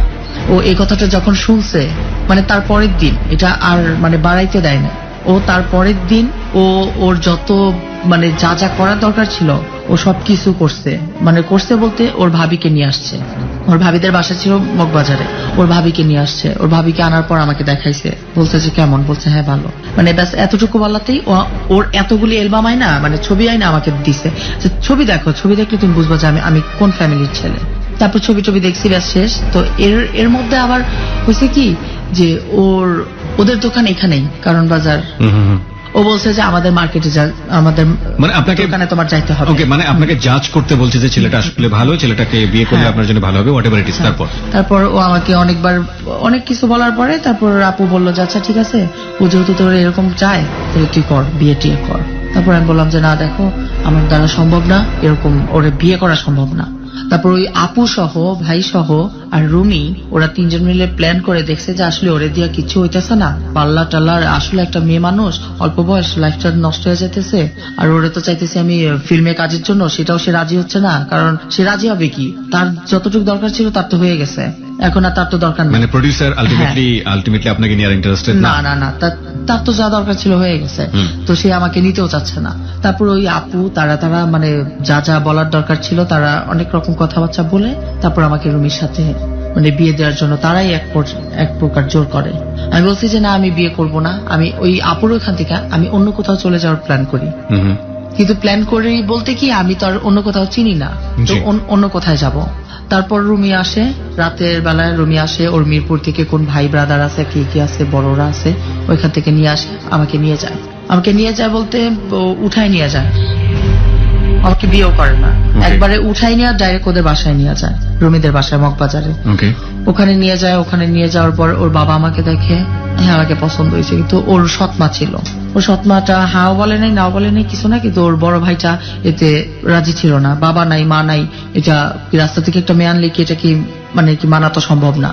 এরকম করে বলার পর ওদের বাড়িতে আমি প্রায় 21-22 দিনের মতন ছিলাম ওদের বাসায়। তারপরে 21 দিন পরেই ওর সাথে আমার বিয়ে দেয় কোর্টে নিয়ে। মানে ওর ফ্যামিলি দেয় আপনার সম্পর্কে সবকিছু জানতো ওর ফ্যামিলি? না, শুধু জানতো ও জানতো যে আপনি এই ধরনের এই জায়গাতে আছেন, এই অবস্থা, সবকিছু এগুলি জানার জন্য তো আমাকে এখান থেকে নিয়ে যায় ওদের বাসায় নিয়ে, মানে যাতে আপনার সাথে এরকম আর কোনো কাজ না হয়। না, হ্যাঁ। ওকে, আমরা আরো সামনের দিকে যাই। বিয়ে দিয়ে দিল, তারপর বিয়ের পরে চলতে থাকে ভালোই, দিনকাল ভালোই চলতে থাকে। মানে এমনও দিন গেছে ও আমাকে ছাড়া ওর ভাতও খাইতে মন চাইতো না, ও দোকান টোকান ফালায় রেখে আমার মানে বাসায় চলে আসতো, আমার সাথে কথা বলতো, আড্ডা মারতো, ভালো লাগতো, কথাবার্তা বলতাম, ছাদে যেতাম, অনেক ভালো সময় কাটছে। কিন্তু যখনই প্রায় 5-6 মাস কাটলো, 5-6 মাস পর আর কি, মানে ওর আচরণগুলি এরকম হয়েছে আমার বাবার মতন, মনে হয় ও মনে হয় আমার দেখলে মনে হয় ওর মনে মাথায় রক্ত উঠে যায়। ও আমাকে এত টর্চার করতো, ও প্রতিদিনই মদ খাইতো, আমার হাজবেন্ডও প্রতিদিন মদ খাইতো বলতে অহরহ, একবারে প্রতিদিন গণহারে ও বোতল, আরো ভালো মদ না, বাংলা যেগুলি গন্ধ একবারে বিচ্ছিরি টাইপের ওইগুলি খাইতো, এই মদগুলি খাইতো, আর ও আমাকে খুব টর্চার করতো। এর মধ্যে ও আমাকে বাড়িতেও নিয়ে যায়, ওদের বাড়িতে নোয়াখালীতে নিয়ে যায়।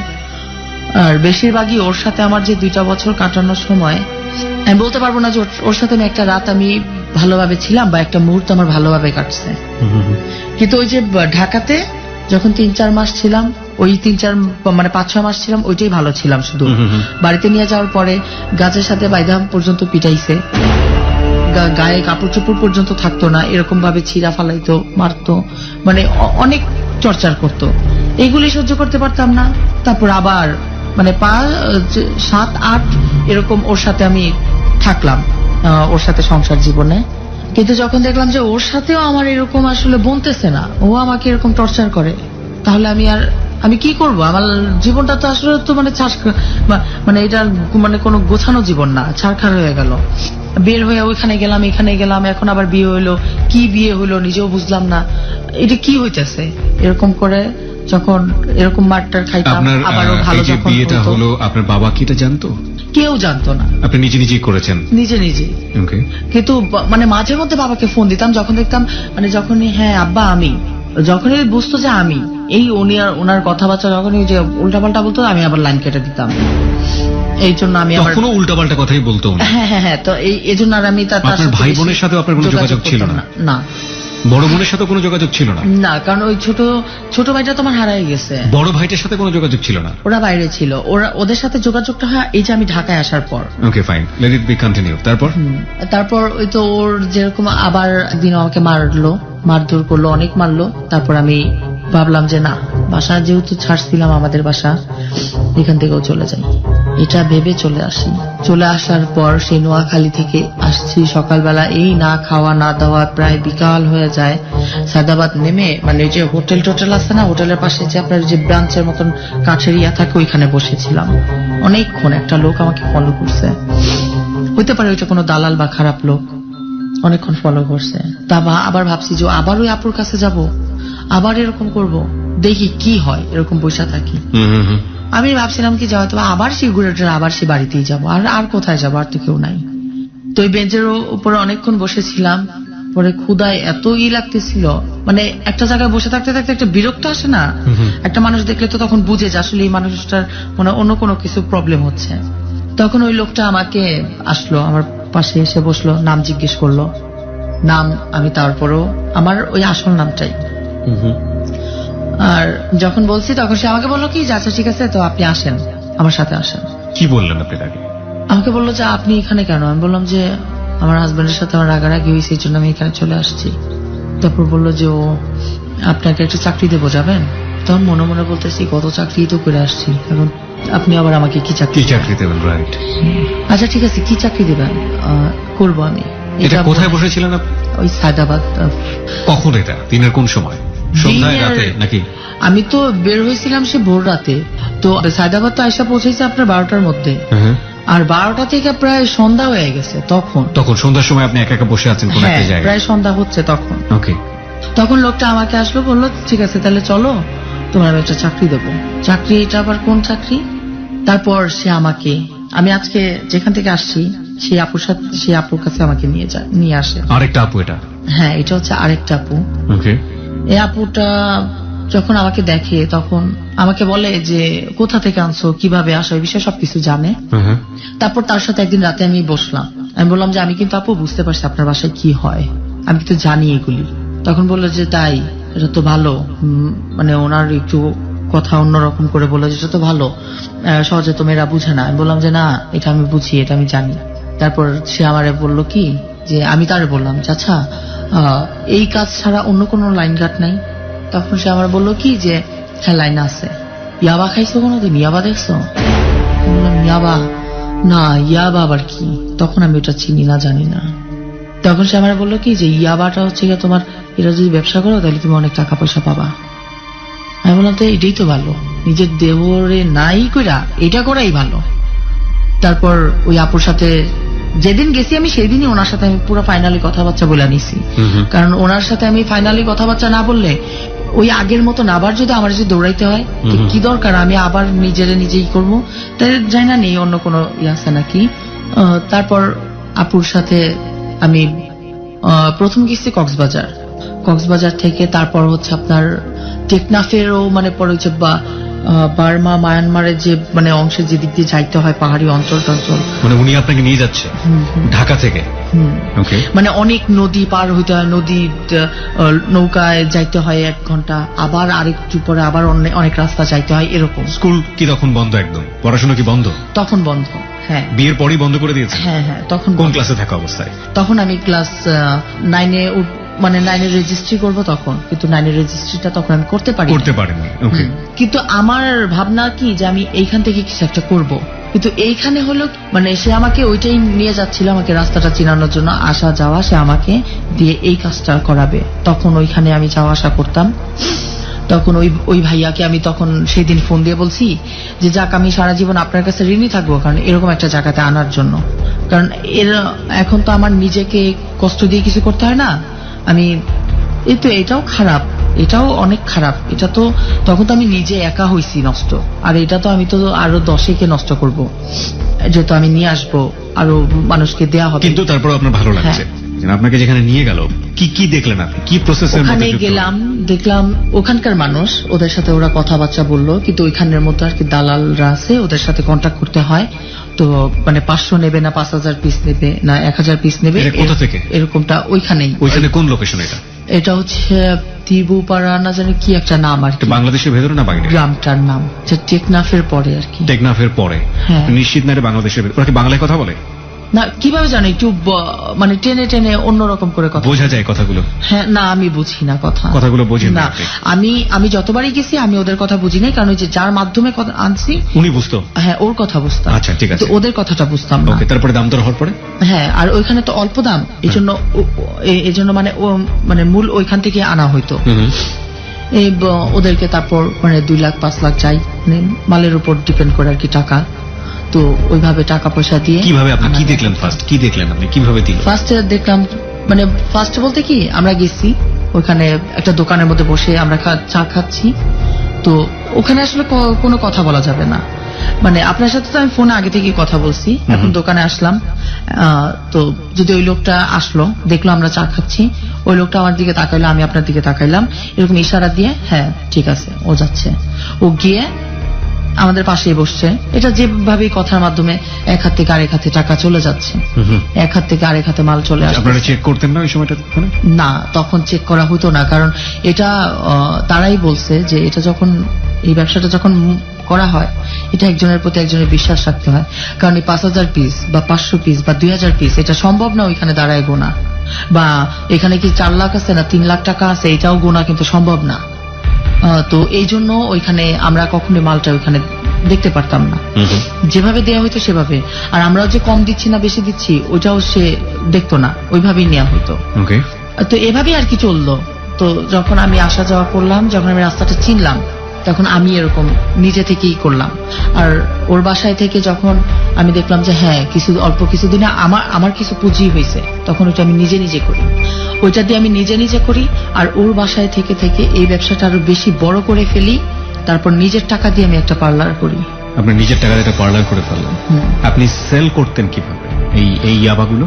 আমি সেল করতাম কারণ এই আপুর মাধ্যমেই। এই আপুর অনেক পার্টি আছে, ও আমাকে দিয়ে দিত, ফোন দিয়ে দিত, নাম্বার দিয়ে দিত, গেস্ট। কত টাকা করে কিনতেন, কত টাকা করে বিক্রি করতেন? ওখানে আপনার 70 টাকা 80 টাকা পার ট্যাবলেট। হ্যাঁ, আর এখানে তো আপনার অনেক 500 400 350, মানে লাস্ট নিম্ন তো 350। এই যে আপনারা রাস্তায় দিয়ে যাচ্ছেন, এত লম্বা একটা জার্নি, কোনো বিপদ হতো না আপনাদের? কেউ ধরতো না? পুলিশ চেক করতো না? না আমি কখনো পড়েনি। না আমি কখনো হয় নাই। কিভাবে আনতেন আপনারা কুপন, কিভাবে আনতেন?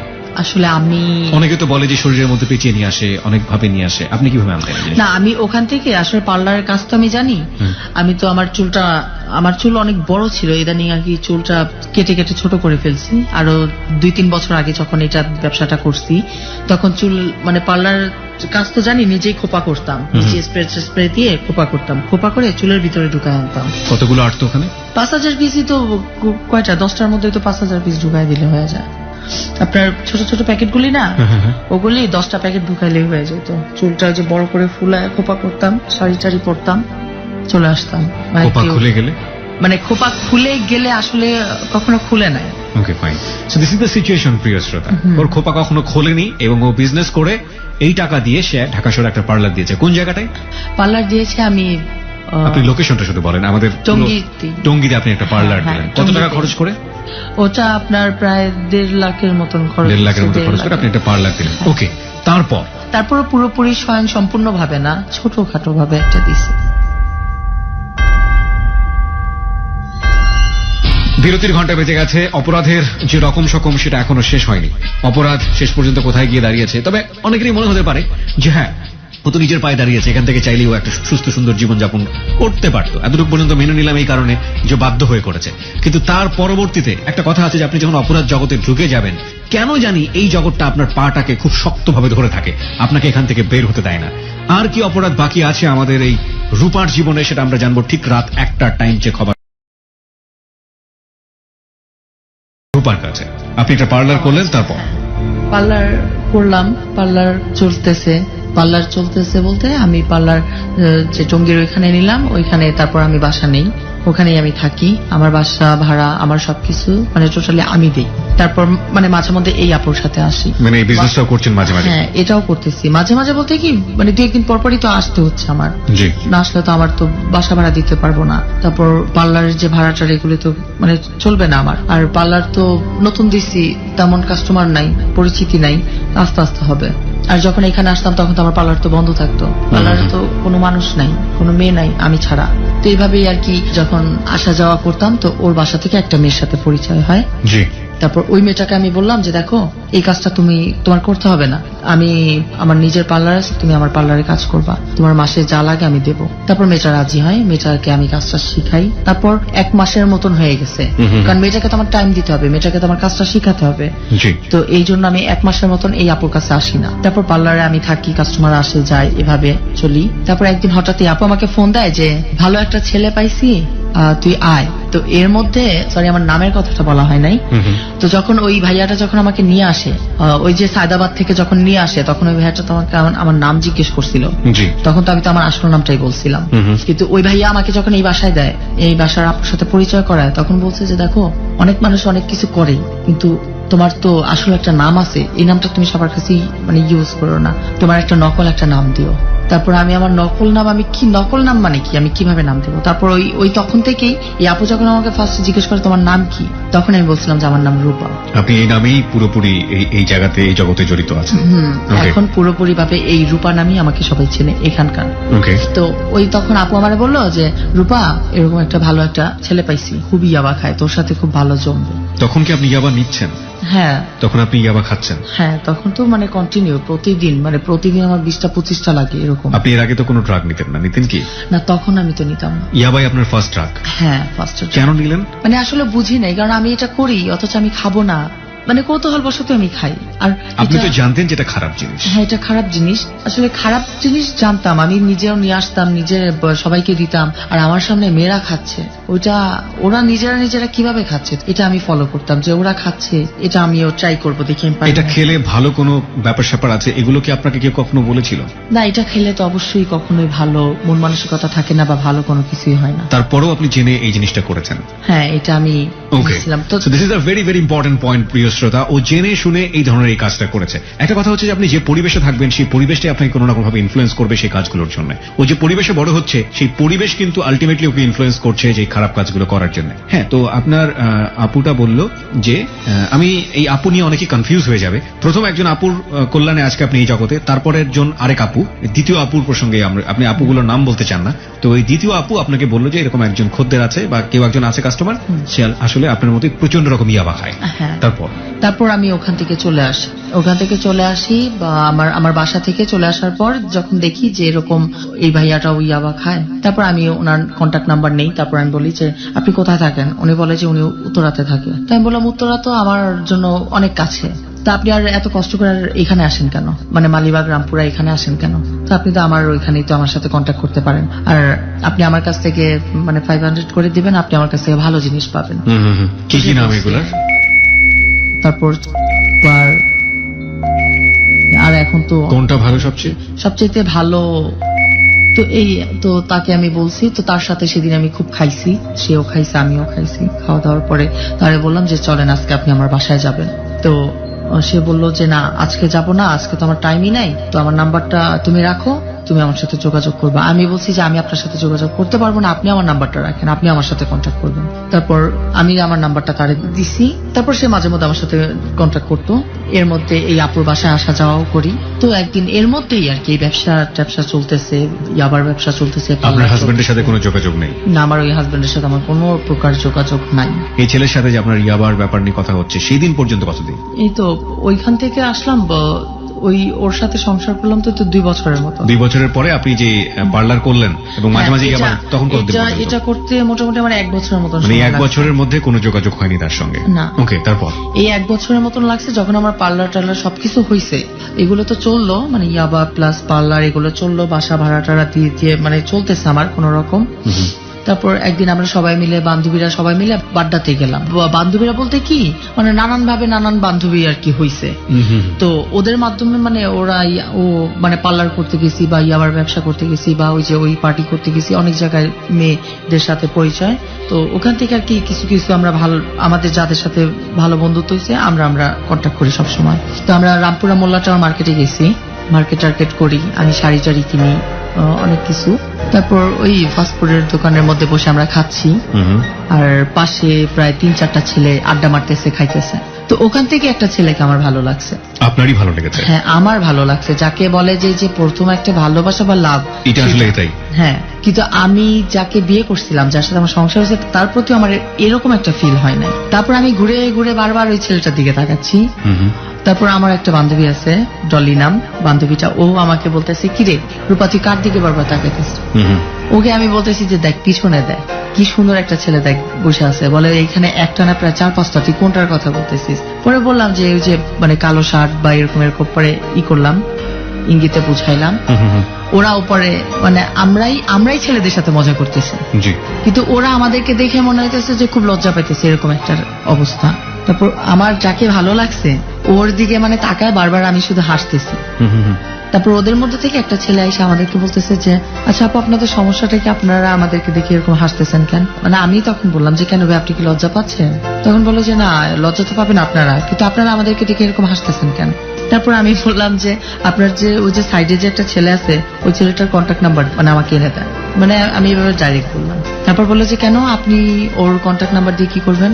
আমি বললাম যে আমার ভালো লাগছে, এই জন্য আমি ওর কন্ট্যাক্ট নাম্বার চাইছি। এরকম করে যখন বলছি তখন ও বললো যে আচ্ছা ঠিক আছে, আমি বলে দেখি নাম্বারটা দেয় নাকি। যখন ওর মানে নাম্বারটার কথা বলছে, ও নিজেই উঠে আসছে। উঠে এসে আমাকে বলতেছে যে আপনার নাম কি? আমি বললাম যে রূপা।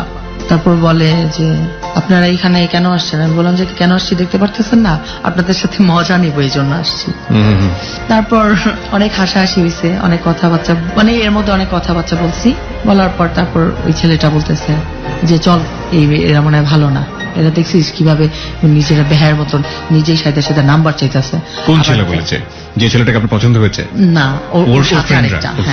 বলতেছে ওরা মনে হয় ভালো না, দেখ নিজে থেকে কিভাবে ট্যাপ ট্যাপ করে তাকায় আছে, চল এর অনেক ফাস্ট, এদের সাথে কথা বলা সম্ভব না। তারপর আমি বললাম যে আপনি আপনার কন্ট্যাক্ট নাম্বারটা দিয়ে যান, মানে আস্তে করে বলছি ওই ছেলেটাকে। তারপর ওর নাম্বারটা আমাকে মানে কোথা থেকে জানি কাগজে কলম, আমি এটা অবশ্য খেয়াল করি নাই, মানে একটা কাগজ বের করে ওই নাম্বারটা আমাকে দিল। পরে আমি বললাম যে এত তাড়াতাড়ি আপনি লিখেও ফেলছেন কলম আপনার, মানে যখন বললাম যে এত তাড়াতাড়ি আপনি কিভাবে লিখলেন, বললো যে মনে মন টান থাকলে সবকিছুই হয়, এভাবে করে বলে তারপর ও আমাকে নাম্বারটা দিয়ে যায়। আমি তারপর ওই যাওয়ার পরই রিক্সা নেই, রিক্সা মোল্লা টাওয়ার থেকে বের হয়ে আমি যখন রিক্সা নেই তখন আমি ওকে ফোন দিই। ফোন দিয়ে আমি সবকিছু বলি যে আচ্ছা আপনাকে না আমার সত্যি খুব ভালো লাগছে, আপনি কি আমার সাথে কি প্রেম করবেন? মানে সব আসলে কি এটা না বলা হইতো না, সব বান্ধবীরা একসাথে তুই আর কি জোকে জোকে বলে ফেলছি।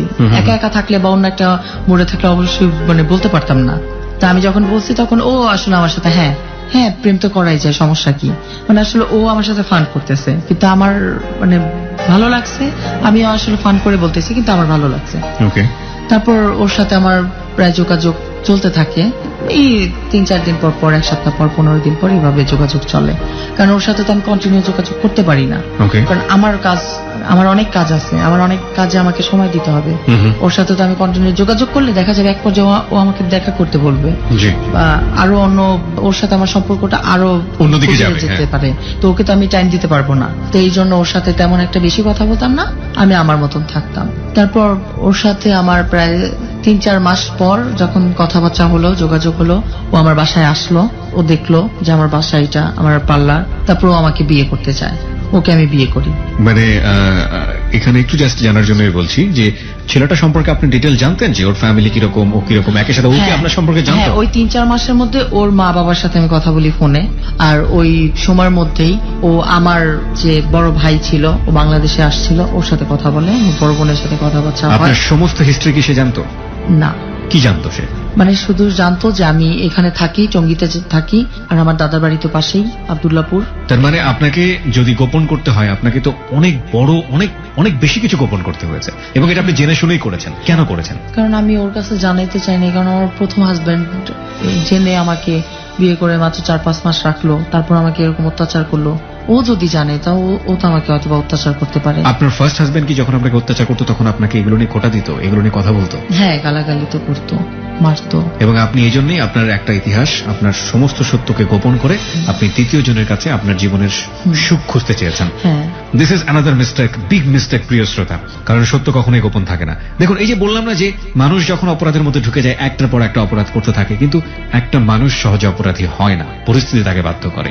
আজকে যে কিশোরী বা শৈশবের যে রূপাকে আমরা আবিষ্কার করেছি, সেই রূপাকে আপনি অপরাধী বলেন বা সামাজিকতার জায়গা থেকে প্রচন্ড নিন্দনীয় ব্যক্তিই বলেন, সে কিন্তু পরিস্থিতির শিকার। এবং একটা কথা আছে রবীন্দ্রনাথের, যাকে তুমি পেছনে ফেলছো সে তোমাকে পেছন থেকেই টানবে। এই রূপাদেরকে পেছনে ফেলে সমাজ বলেন বা আপনি বলেন, আমি বলেন, চারপাশ বলেন, কেউই কখনো ভালো থাকতে পারবে না। যাই হোক, আমরা আবারও তার কাছে ফিরে যেতে চাই। আপনি যেটা বলছিলেন যে হ্যাঁ, গোপন করলেন এবং আপনি বিয়ে করলেন, একবার কি মনের মধ্যে ভয় কাজ করলো না যদি জেনে যায় সবকিছু, কেউ যদি বলে দেয়? কারণ আমার ফ্যামিলির মানুষরাও তো তেমন একটা কিছু জানে না। আপনার ফ্যামিলি কি তাকে রিসিভ করেছিল, আপনার এই সেকেন্ড হাজবেন্ডকে? না, আমার বাবার কাছে তো আমি এখনো যাই নাই। আপনার বাবা সম্পর্কে তাকে কি বলেছিলেন? আমি বলছি যে আমার বাবা ভালো না, নেশা পানি করে, কিন্তু আমাদের বাড়িটা সবকিছু দেখছে, আমাদের এলাকাতে গেছে, দেখছে সবকিছু। তখন কি বাবার সঙ্গে কথা হয়েছে? না, তখনও হয়নি? না। এর মধ্যে যখন আমি আমার বাবাকে বলছি যে আমি কিন্তু বিয়ে করবো এখন। সেকেন্ড বিয়েটা কি ফার্স্ট বিয়ে জেনেছে? হ্যাঁ, এটাই তারা জানে। তারপর আমি যখন বলছি বাড়ি মানে তো ওটা আপনাদের নিজেদের বাড়ি ছিল? হ্যাঁ, আমাদের নিজেদের। কোথায় যেন ছিল বাড়িটা? কোন জেলায় বলছিলেন? টঙ্গী আব্দুল্লাহপুরে। টঙ্গী আব্দুল্লাহপুরে। কয়তলা বাড়ি ছিল আপনাদের? আব্দুল্লাহপুর দাদার বাড়ি, আর বাবা বাড়ি করছে আজিমপুর। আজিমপুরে। এটা ওটা তো এই বাড়িতে তো আপনারা বড় হয়েছেন, তাই না? হ্যাঁ, হ্যাঁ। কয়তলা বাড়ি ছিল? এটা 4 তলা। 4 তলা বাড়ি ছিল, এবং এই 4 তলা বাড়ির ভাড়া দিয়ে আপনাদের অটোমেটিক্যালি চলতে পারতো। হ্যাঁ, হ্যাঁ। What a story. ঢাকা শহরে 4 তলা বাড়ি, আজিমপুরে বাবার বিজনেস আছে, কোটি কোটি টাকার বিজনেস, এবং সেই পরিবারের মেয়ে রূপা, তার অতীত, বর্তমান এবং ভবিষ্যৎ আমরা আবিষ্কার করছি। অত্যন্ত হৃদয় বিতারক এবং কষ্টকর। ওকে, ঠিক আছে, আপনি যে কোনো ভাবে হোক ধামাচাপা দিয়ে আপনার সেকেন্ড হাজবেন্ড যে, তাকে আপনি বিয়ে করলেন। ফার্স্ট হাজবেন্ডের সাথে কি আপনার কোনো ডিভোর্স হয়েছিল? কোনো লিখিত কোনো ব্যাপার স্যাপার ছিল? রেজিস্ট্রি কোনো ব্যাপার স্যাপার ছিল? না, কোনো যখন কিছু ছিল না? না, যখন ওকে আমি বিয়ে করব তখন এই আপুর সাথে আমি সবকিছু শেয়ার করছি, আর আপু তারপর আমাকে বলছে যে দেখ রূপা, মানুষ যত যাই করুক তুই তো তোর ফেসটা চেঞ্জ করতে পারবি না। এই আপু জানে যে এটা আমার আসল নাম না, কিন্তু বলতেছে যে তুই তো সবকিছু চেঞ্জ করলি, সব নকল দিলি, কাগজপত্র তুই টাকা পয়সা দিয়ে ঘুষ দিয়ে নকল করলি, কিন্তু তুই তো তোর বডিটা, ফেসটা তোর নকল করতে পারবি না, তুই ওকে ডিভোর্স দে। তারপরে আমি আপুর মাধ্যমে কোর্টে যাই, ওকে আমি ডিভোর্স দিই। তারপর এটা আমি যখন আমি পুরো শিওর হই, ওদের দোকানে আমি পাঠাই, ওদের বাড়িতে পাঠাই ডিভোর্সের কাগজটা। যখন যাই তারপর আমি পুরোপুরি শিওর হই যে যাক, এখন ওর সাথে আমার পুরোপুরি। ডিভোর্স পেপার পাওয়ার পরও সে যোগাযোগ করেনি আপনার ফার্স্ট হাজবেন্ড? না, ওকে। ওর সাথে আমার কোনো যোগাযোগ নাই, আর ওর সাথে আমার ওই আসার পর থেকে আর কোনো হাই হ্যালো নাই, আমি দেই নেই, আমি কখনো দেই নেই। ওকে।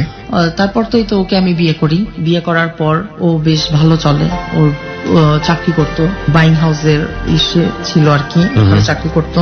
মোটামুটি বলতে কি আমি পুরোপুরি সবকিছু ছেড়ে দেই, সবকিছু ইয়াবা, তারপর এই যে খারাপ যে কোনো ইগুলি লাইনগুলি সবকিছু আমি ছেড়ে দিই।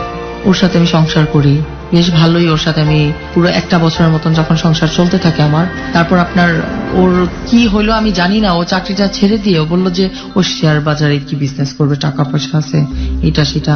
ও আমার এই যে গয়না টয়না দিছিল, গয়না টয়না সবকিছু বিক্রি করলো, ওর হুন্ডাটাও ও বিক্রি করলো, ও সবকিছু বিক্রি করে ও আমারে বললো যে তুমি চিন্তা করো না, বেশি দিন লাগবে না, আমার এইটা উঠতে বেশি দিন লাগবে না। কিন্তু এই আশা করে ও যে কোন আশা করে যে এটা ওই লাভের আশা করতে গিয়ে আর লাভ হইল না, শেয়ার বাজারে ধরা খেয়ে গেল। হ্যাঁ, ধরা খাইছে। ধরা মানে এটা বড় আকারে, সবকিছু, সব টাকা একবারে মায়ের, কোনো 1 টাকাও লাভ আসেনি। তো এটা যখন এই তো বাড়তে থাকে, তারপর ওর সাথে আমার সংসার জীবনটা গাঢ় হয়। গাঢ় হয় বলতে কি, যে ওকে যখন আমি বলি যে তুমি আর আমি যখন আমাদের মধ্যে একটা বাচ্চা কাচ্চা আসবে, তখন তুমি কি করবা? বলে চিন্তা করো না, বাড়ি তো যাওয়া যাবে, বাড়ি তো আছে, বাড়িতে যাওয়া যাবে, সমস্যা কি? কিন্তু আমি ওরে বলছি কি যে না, আমি কখনো তোমার বাড়িতে যাব না, কারণ বাড়িতে যাব না, তোমার মার সাথে আমার অনেক গ্যাঞ্জাম হয়েছে, তোমার মার সাথে আমি একসাথে থাকবো না, বাড়িতে যাব না। আমি অনেক কষ্ট করছি, সবার লাথি ঝাঁটা বাড়ি এটা সেটা খাইছি, আমি তোমার বাড়িতে যাব না। এরকম যখন ওর সাথে আমার কথা কাটাকাটি হয়, ও চায় ওর বাড়িতে নিতে, আমি যাইতে চাই না। তারপর আমি বলছি যে আচ্ছা ঠিক আছে, দেখি সংসারটা কিভাবে কি করা যায়। যখন দেখলাম যে ওর কোনো দিকে আয় উন্নতি নাই, এই আপুর সাথে আবার আমি কথা বলি। যে আপু কি করা যায়, আমার তো এই ইয়াবা টিয়াবা দিয়া হইতেছে না, আর পার্লার দিয়া বাসা ভাড়া হইতেছে, আর কিন্তু খাওয়া খরচটাও পরিপূর্ণভাবে হচ্ছে না। ওকে, তারপর আপু বলল যে বিদেশে যাবি নাকি? তারপর বললাম বিদেশে কোন দেশে? বললো যে ভিজিট ভিসা। আমি বললাম যে তুমি তো জানো যে আমার তো শারীরিকভাবে প্রবলেম আছে, আমি বেশি কিছু করতে পারি না। বললো যে আরে বেশি কিছু না, ওইখানে ক্লাব ট্লাব আছে, তুই জাস্ট একটু আপ্যায়ন করবি, ওই যে বিয়ার টিয়ার খায় ওদেরকে একটু আপ্যায়ন করলি, আইনা টেনা দিলি, এতেই হবে। তো ওইখানে বেশি কাজ টাজ করতে হয় না, বেশি কিছু না। যখন এইভাবে করে বললো, তারপর আমি বললাম যে আচ্ছা ঠিক আছে তাহলে পাসপোর্টটা করি। পাসপোর্ট করলাম, ভিসা টিসা করলো থাইল্যান্ডের জন্য। আমি তখন জানতাম যে দুবাই বা অন্য কোনো দেশে, কিন্তু পরে বললো যে না ভিজিট ভিসায় থাইল্যান্ডে। তখন আমি বললাম যে আচ্ছা ঠিক আছে তাহলে চলো যাই, এই আপু সহ আমি আরো 2টা মেয়ে আমরা যাই, মানে মোট আমরা 4টা মেয়ে যাই। ওকে, প্রথম কথা হচ্ছে যে আপনি কি তখন ইয়াবার সাথে জড়িত ছিলেন? ইয়াবা ব্যবসা কি তখনও করতেন আপনার হাজবেন্ডকে বিয়ে করার, আপনার এই সংসারে আসার পরে? না না করতেন না? না, তখন পার্লার ব্যবসাটা ছিল? হ্যাঁ পার্লার ছিল। ওকে, এই ব্যবসাটা দিয়ে আপনার হচ্ছে না এবং এই কারণে আপনি আপনার আপুকে বললেন, সেকেন্ড যে আপুটা ছিল সেই আপু আপনাকে বলল বিদেশ যাবে কি? বিদেশ কেন যাবেন? কি বলেছিল সে? বিদেশ গেলে কিসের আয় হবে, কেন আয় হবে? না আমি ওই আপুকে বলছিলাম যে আপু দেখো নিজে এই খারাপ কাজ করা, ইয়াবা এগুলিও পোষায় না বলতে আর ভালো লাগে না, এগুলি নিয়ে এত ঘাটাঘাটি করা ভালো লাগে না। অন্য কোনো কিছু কি আর করার মতন কোনো রাস্তা নাই? তখন ও বললো যে বিদেশের লাইন আছে, যাবি নাকি? তখন আমি বললাম যে বিদেশের কিরকম, কিরকম প্রচুর কাজ করতে হয়, প্রচুর করতে হয়? তখন বললো যে না। এটাও এক ধরনের প্রস্টিটিউশন, রাইট? এটা আপনি জেনে শুনেই বিদেশে গিয়েছেন? হ্যাঁ। Okay, so this is my point, যে এটা কি আপনার হাজবেন্ড জানতো? না, যাওয়ার আগেই তো আপনার হাজবেন্ড জানার কথা। না আমি যখন যাই ওইখানে, যাওয়ার পরে আর কেউ জানে। যাওয়ার আগে কেন জানাননি? যাওয়ার আগে জানাই নাই, কারণ ও তো আবার যদি আমাকে বাধা টাধা দেয় এই জন্য। Okay, so this is a very very important point প্রিয় শ্রোতা। দেখুন অপরাধ কত বড় হতে পারে। আপনি আপনার হাজবেন্ডের কাছ থেকে গোপন করে বিদেশে চলে গেলেন এবং ফর দ্য ফার্স্ট টাইম আপনি জানতেনও না, এটাই আপনার প্রথম বিদেশ যাওয়া। সো যে কোনো ভাবেই হোক আপনি তো মাঝে মাঝে এটা শুনতেন বা শোনাটাই স্বাভাবিক যে মেয়েরা বিদেশে গিয়ে পাচার হয়ে যায়, এগুলো শুনেছেন না কখনো আগে? হ্যাঁ এটা শুনছি। শোনার পরও আপনি এই ধরনের রিস্ক নিয়েছেন? না, কিন্তু এই আপুকে খুব বিশ্বাস করি তো এই জন্য আসলে বিশ্বাস করেই আপনি রিস্কটা নিয়েছেন? হ্যাঁ বিশ্বাস করি, এই জন্য ভাবছিলাম যে কোনো প্রকার কোনো সমস্যা হবে না। ওকে ফাইন, তারপর গেলেন আপনারা বিদেশে, কোথায় গেলেন? পাতায়া নামের এরকম একটা জায়গা। থাইল্যান্ডের পাতায়াতে। ওকে, হ্যাঁ হ্যাঁ, ওখানে থাকি প্রায় 2 মাস, 25-26 দিনের মতন। ওইখানে থাকার পর ওখানে কাজ বলতে কি, ওইখানে যে ক্লাব আছে বা বার আছে, ওখানে ওনাদেরকে আপ্যায়ন করতে হয়, কিভাবে কি ওই যে বিয়ার টিয়ার ওরা খাওয়া দাওয়া করে, এগুলো আনা নেওয়া, এইটাই আর কি বেশিরভাগ। আর ওই কাজটা তেমন একটা বেশি না, আমরা তেমন একটা বেশি করি নাই। 4 দিন 5 দিন পর যদি আপনারা গেলেই তো এই কাজটা পাবেন, ব্যাপারটা এরকম না। নিশ্চয়ই ওখানে একটা গ্রুপ থাকে যারা আপনাদেরকে মেইনটেইন করে। হ্যাঁ, ওইখানে কিভাবে এই জিনিসটা হয় আমাকে আমাদেরকে একজন আর কি রিসিভ করছিল এয়ারপোর্ট থেকে। উনি কি বাঙালি ছিলেন?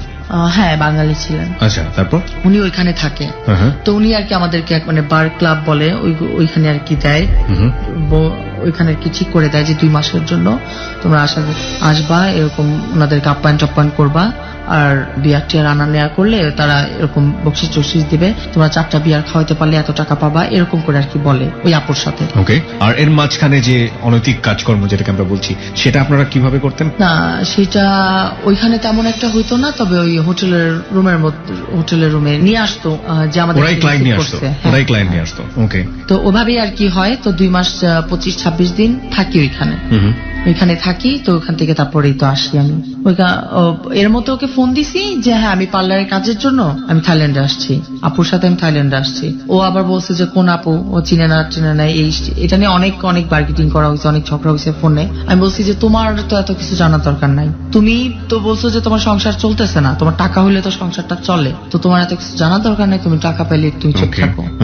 তারপর এটা নিয়ে যখন আসছি, তারপর আমাকে বলছে যে না তাহলে হবে না, তুমি তোমার মতন আলাদা হয়ে যাও, আমি যদি আমার বউকে যদি না চালাতে পারি, বউর টাকা আমি খাবো না, এরকম যখন বলছে। তারপর ও আমাকে ছেড়ে দেবে। তারপর আমি ওরে বলছি যে আমার লাইফে আমি কিন্তু অনেক কিছু করছি, আর এত কিছু আমি বেশি কথা বলতে চাই না, কিন্তু তোমাকে আমি যদি না পাই আমি কিন্তু সত্যি কিছু একটা করব। তারপর ওর সাথে যখন আমার ভুল বুঝাবুঝি বলতে কি, ও চাচ্ছে যে আমাকে বাড়ি নিয়ে যাবে, তাই আমি বাড়িতে থাকবো না। বাড়ি কোথায় ছিল ওদের বাড়ি রাজশাহীতে।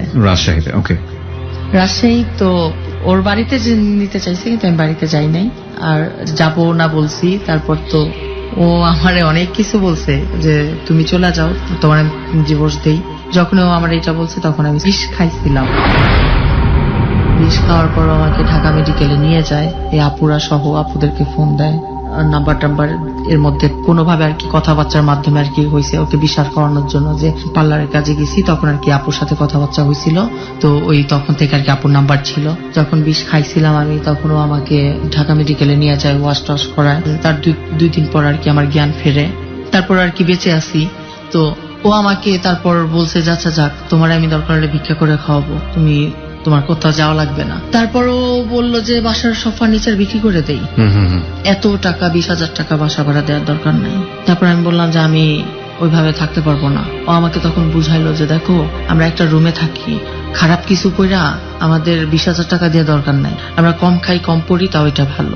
এরকম করে যখন বুঝাইলো তখন আমি বললাম যে আমি ছোটবেলা থেকে আমি বড় হয়েছি, যেভাবে আমি সেভাবে থাকবো, আমি এভাবে থাকতে পারবো না।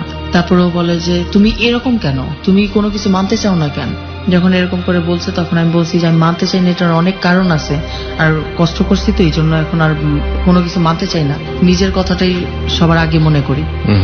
তারপরে এরকম করে বলার পরে ও বললো যে আচ্ছা ঠিক আছে, তাহলে কিছু কিছু বিক্রি করি, 2টা রুম নিয়ে থাকি। তারপরে আমি বললাম আচ্ছা ঠিক আছে। তারপর বেশিরভাগ ফার্নিচার বিক্রি করে দেই, 2টা রুমের বাসা নেই, 2টা রুমের বাসা নিয়ে চলতে থাকি। এই টুকটাক করে বলতে কি বাসা ভাড়া 10 তারিখের জায়গায় 15 তারিখ হয়, দিতে পারি না, বাসায় কোনো কিছু থাকে না।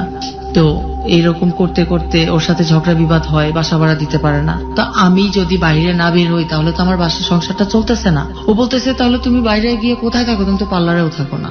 আমি বলছি পার্লারে না থাকলে টাকা আসে কোথা থেকে, পার্লারেই থাকে। মানে আপনি যে এই যে কাজগুলো করেন সে কাজগুলো সম্পর্কে সে কিছু জানতো না, কিন্তু এক ধরনের সন্দেহ তার মনের মধ্যে ছিল। ওকে। তারপরে তো ওর সাথে খুব গন্ডগোল হতে থাকে অভাব অনটন নিয়ে, মানে বাসা ভাড়া দিতে পারে না, সংসার চলতেছে না। তারপর কি করব, কিছু না ভেবে যখন কোনো কুল কিনারা না পাই তখন আবার বাধ্য হয়ে আবার তখন বাইরে কন্ট্যাক্ট করি, একে ফোন দেই ওকে ফোন দেই, ফোন দিয়ে দিয়ে কন্ট্যাক্ট করার চেষ্টা করি। আর এর মধ্যে আরেকটা কথা বলি নাই, আমি কিন্তু কন্টিনিউ বাবা খাই, বলতে 4টা 5টা 6টা এরকম লাগে। কিভাবে খেতেন? ও তো জানতো না। না, ও জানে না। গোপনে খেতেন কিভাবে? কোথায় খেতেন? পার্লারে বসে বসে খাই। খেতেন। আর ও তো সকালে বের হয়, আসে রাত 9টা 10টার সময়, বাসায় খাই। এই আর কি, কিন্তু ও জানে না বলতে একদিন বাসায় আসছে রাতের বেলা, দেখছে যে মানে টাকা মোড়ানো পাইপের মতন, বলতেছে যে এটা কি। আমি বললাম যে এটা কি, মানে এটা আমি জানি এটা কি, এটা তুমি না জানো। তখন আমি বললাম যে এটা মানে ওই যে আমার বাসায় ছোট একটা বোনের মতন আমার বাসায় থাকে, কাজ টাজ করে। আমি বললাম যে ও মনে এটা মনে টাকা, এটা তো তখন আমি খোলা দেখতেছি কি টাকা। এখন ওর সামনে তো আমার একবারে না জানার ভান করতে হবে। আমি বলতেছি এটা তো টাকা, এটা তো 2 টাকার নোট। পরে বলতেছে যে তো এখানে কেন এরকম করে পেঁচানো কেন? আমি বললাম ও মনে হয় পেঁচায় রাখছে। আমার ছোট বোনটার নাম ধরে বললাম যে ও মনে হয় পেঁচায় রাখছে, ছোট মানুষ এরকম করে রাখছে। তারপর ও যখন এরকম কতদিন চলতে থাকে, কিন্তু বাবা আমি খাই কন্টিনিউ। বাবা না খাইলে দেখা যায় কি যে আমার মানে বমি বমি বা মাথা টাথা ঝিমঝিম করে, মানে অন্যরকম একটা ফিল হয়, মানে আমি হাঁটতেছি কিন্তু আমি মানে উপর নিচ করে হাঁটতেছি এরকম একটা মনে হয়।